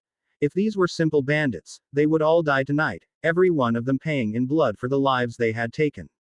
But if they were connected to Esser Jamond, Richard would need to deliver a message, a warning that actions toward House Nemeos lands would not go unanswered, even if they were noblemen. Richard's sharp gaze locked onto a particular man who stepped out of a tent near the center of the camp. Unlike the others, this one carried himself with an air of authority. His armor, though lightly scuffed, was polished and painted, a clear mark status. Colored in green and brown, it stood out starkly among the bandits' ragged attire. Richard's suspicions peaked. This was most likely the man he had been waiting for. The leader, or at least someone important enough to interrogate. The time for observation was over. Richard released his grip on the tree trunk and straightened on the thick branch, his balance perfect as he adjusted his stance. Without hesitation, he sprinted across the branch. Reaching the edge, he launched himself into the air, his body slicing through the darkness like a shadow, his claws extending with a metallic snick. The fall was swift, gravity accelerating his descent as he aimed directly for two unsuspecting bandits near one of the many campfires. Their drunken laughter was the last sound they made. Richard landed with a deafening crack, his claws driving cleanly through their skulls. The sickening crunch of bone and the wet squelch of brain matter filled the air. For a moment, there was silence, the bandits frozen in stunned disbelief, before chaos erupted. Shouts of terror tore through the camp as the men scrambled for their weapons, the glowing campfires illuminating their wide, horrified eyes. Richard wrenched his claws free with a savage jerk, splitting the skulls of the fallen men. Without pause, he turned to the nearest bandit, a man fumbling for a sword. Richard's claws flashed in the firelight as he slashed clean through the man's arms, severing them at the elbows. The bandit screamed, blood spurting in violent arcs, but his agony was cut short when Richard drove his claws into his chest and raked them upward. The man's torso split open like a slaughtered pig, spilling viscera onto the ground as his body crumpled. Carnage ensued. Richard became a whirlwind of death, his claws slicing through flesh, bone, and steel with ruthless ease. He moved like a shadow given form, a predator unleashed upon prey. Each motion was precise, each strike designed to kill or maim. The bandits screamed and scattered in panic, their drunken stupor evaporating as limbs were severed and blood sprayed in crimson arcs. Heads rolled, torsos were cleaved open, and entrails spilled onto the dirt as Richard tore through the camp like an unstoppable force. Many men tried to flee, their shouts of terror echoing through the forest, but there was no escape. Richard pursued them with relentless speed, his claws slashing across their backs with devastating precision. Muscle and spine gave way under his strikes, and the men collapsed mid-sprint, choking on their final breaths as life drained from their broken bodies. The few who dared to fight were met with a brutal end. One in particular had lunged him with a spear, only to have it snap harmlessly against his adamantium skeleton. A second later, the man's chest was opened from collarbone to hip, his ribs spreading apart like a grotesque flower. For every blade that struck out, there was a swift retaliation. An arm severed, a throat punctured, a heart pierced. Blood flowed freely, soaking the earth beneath the campfires, the orange light reflecting off the growing pools of red. By the end of the slaughter, the ground was littered with broken bodies and severed limbs. Blood pooled around the fires, turning the dirt to mud, and the air was thick with the stench of death. The survivors, if they could be called that, lay writhing on the ground, their screams reduced to wet gurgles as blood bubbled from their mouths.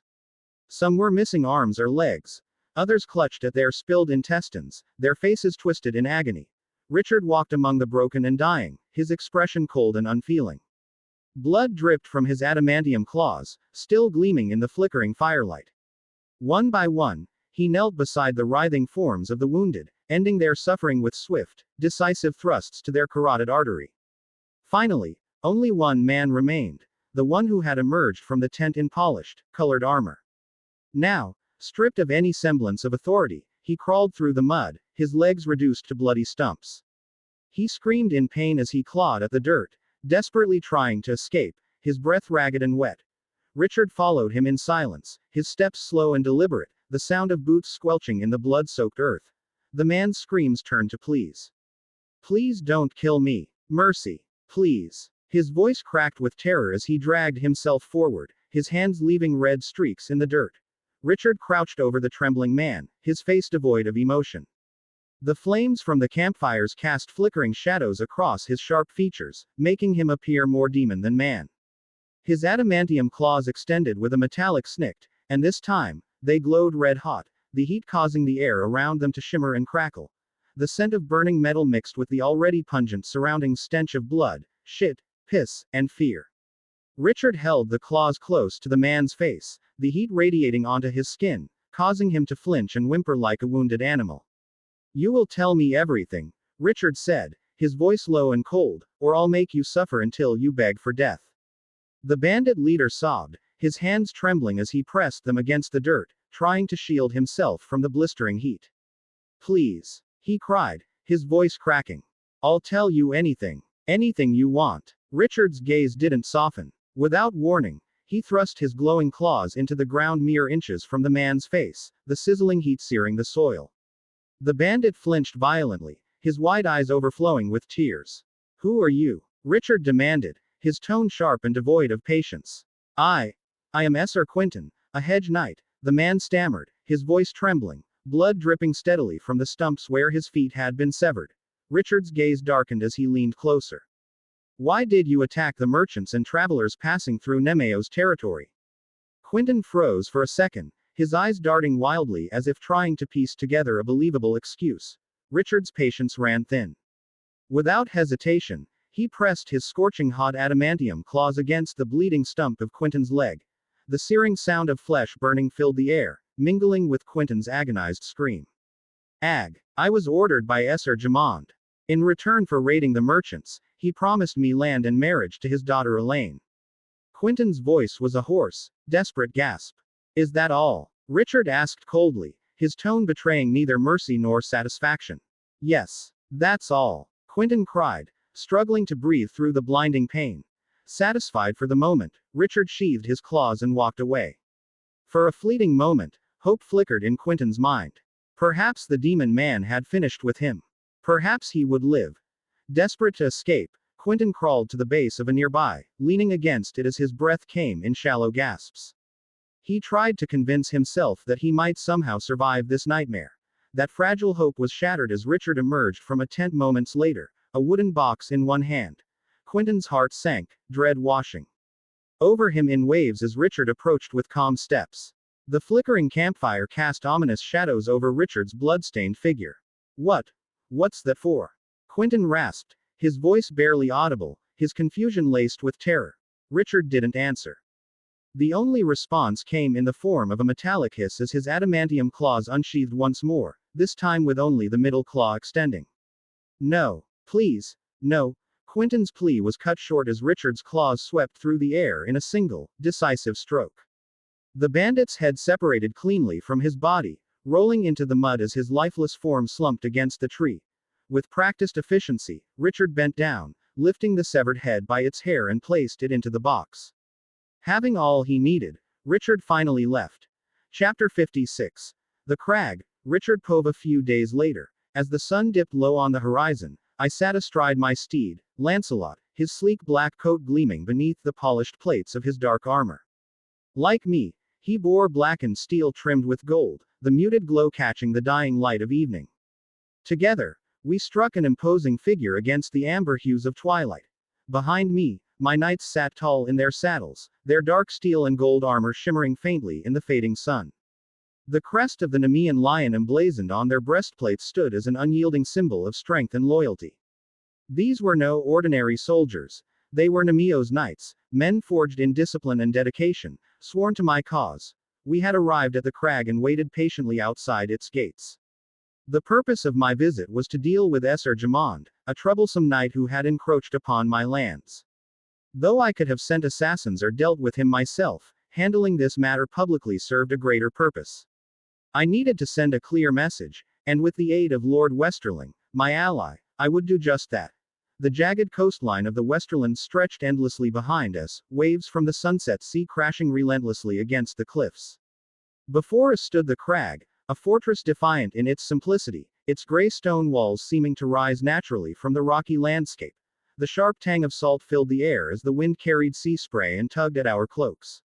Above, the golden banners of House Westerling fluttered in the breeze, adorned with their sigil, a golden field scattered with white seashells, a modest yet dignified emblem reflecting their ties to the sea and their noble, if diminished, heritage. The crag itself was a testament to endurance, its weathered stones shaped more by survival than splendor. Yet, signs of renewal were evident. Fresh stonework reinforced the gates, and the walls had been restored since my last visit. These changes spoke of Lord Gawain Westerling's resolve and the strength of the alliance we had forged. With our pact of increased trade and mutual support, our lands had prospered. The thriving Lionheart establishment within his territory had only made the deal more practical and profitable. The gates groaned open at last, revealing a small procession of men at arms clad in the gold and white of House Westerling.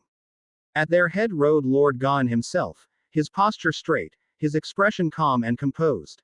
He was young, 20 name days, with shoulder-length chestnut hair and steady brown eyes that held the wisdom of a man already accustomed to leadership. Well, if it isn't Galahad the Gallant. Welcome to the crag again, my friend, Gon called, his voice cutting through the sea breeze. A faint smile tugged at the corners of his lips as he rode forward, his cloak billowing behind him like a banner in the wind. I spurred Lancelot ahead to meet him, and as we drew near, we clasped forearms, a gesture of mutual respect even from atop our horses. It has been too long, Gon, I said, my grip firm. I trust all has been well in your halls. Well enough, Gon replied with a dry chuckle, glancing back toward the castle gates. But I doubt you've ridden all this way simply to exchange pleasantries. Come, let us talk inside. I nodded and accepted the bread and salt from one of his men. With that, we rode through the gates and into the heart of the castle. A while later, I found myself seated in Gon's solar. The stone walls of the chamber were cool, a stark contrast to the warmth of the fire crackling in the hearth. I trust your journey was well, he asked, though his tone was more of a formality than true curiosity. He already knew there was more to me being here. I nodded and leaned forward, folding my hands on the table, and met his eyes. Gon, a week ago, I received word of bandits attacking merchants traveling into my territory from yours. His face darkened, a tightness in his expression revealing his anger. Bandits, you say? That's unacceptable. I'll have them dealt with swiftly. Though I appreciated the offer, I had already dealt with them, so his help would be of no use. I shook my head, my voice steady. I've already dealt with the bandits. Gon's confusion was evident as his brows shot up. Then why bring this to me now? If you've taken care of it, what more is there?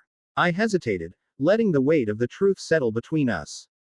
The bandits were just pawns. The real culprit is Esser Jamond, who controls the southern part of your lands. Surprise flashed across Gon's face before it quickly morphed into a deep frown. Jamond. He said the name as if it were foreign, his disbelief palpable. Are you certain? I nodded, holding his gaze. I spoke with the bandit leader, who turns out to be one of Jamond's knights. He confessed to Jamond's involvement, and I have proof. Gon sat back in his chair, his eyes steady as he took in what I had said. He didn't question me further, the silence between us speaking volumes about the trust we shared. Finally, he spoke, his voice calm but firm. If you're sure, then I'll deal with this. I'll take care of Esser Jamond. I shook my head. No, Gon. I want him for myself. I intend to make an example of him. His expression shifted slightly, as if weighing my request against the cost of it. I could see the conflict in his eyes. After a long pause, he spoke again. You've done much for my house. Your alliance with me has brought us wealth and stability. You've earned my trust. If you wish to handle Jamond personally, I won't stop you. I held his gaze, my voice unwavering. I swear, Gon, no harm will come to the innocent people of your lands. Only Jamond and those who aided him will pay. He nodded slowly, his eyes resigned but understanding. Very well. With that, the matter was settled. My visit to the crag was done. Third paw of the dimly lit room smelled of dust and the sharp tang of gold. Stolen goods, silks, jewelry, gold, were scattered across the wooden tables. Dresses with silver threads, necklaces set with precious stones, and stacks of gold coins filled the crates. Esser Jamond, a slimy man in his 40s with a black beard and greasy hair, sat in a high-backed chair. His rough hands were folded in front of him, his eyes gleaming with satisfaction as he surveyed the spoils. The firelight flickered, casting shadows on the walls, while the wooden beams creaked under the weight of the stolen riches. His daughter, Elaine, above average in looks and bearing resemblance to her father, stood at a nearby table. Her fingers traced the fabric of an intricately woven dress, her eyes gleaming with anticipation as she assessed the fortune before her. She laughed softly, her eyes lighting up with greed. With Quentin's help, we'll have everything we ever dreamed of. The wealth he's brought us, it's more than I ever imagined. Jamond's lips curled into a proud smirk. He's been useful, hasn't he? Knows his way around the roads, and his work's paid off tenfold. Elaine's gaze sparkled, a mix of amusement and hunger in her eyes. And now, thanks to all this, I'll be able to marry him. A match made in heaven. She chuckled, her voice tinged with sarcasm. I never thought I'd end up with a man like him, but he's done what no one else could for us. She swept a hand across the piles of gold and gems, emphasizing her point. Jamond leaned forward, fingers drumming on the armrest. And he'll be rewarded for it, that's for sure. Elaine smirked, turning her attention back to the treasures. She picked up a necklace, holding it up to the light. With all this, we'll live like royalty. And I'll have the wedding of my dreams, too. Jamond nodded, leaning back in his chair. As long as the roads are ours, the rest will follow. All thanks to Quentin. Elaine's smile widened as she placed the necklace back among the treasure. And as we grow in wealth, we'll rise in power. She looked at her father, her grin growing.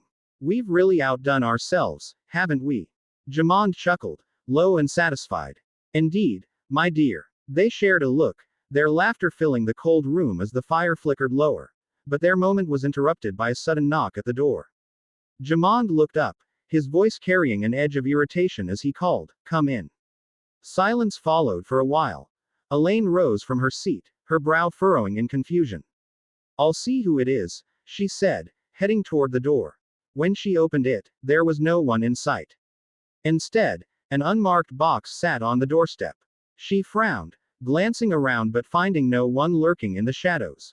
Jamond's voice came from the room behind her, gruff and questioning. Who was it? Elaine turned the box over in her hands, still unsure, and shrugged.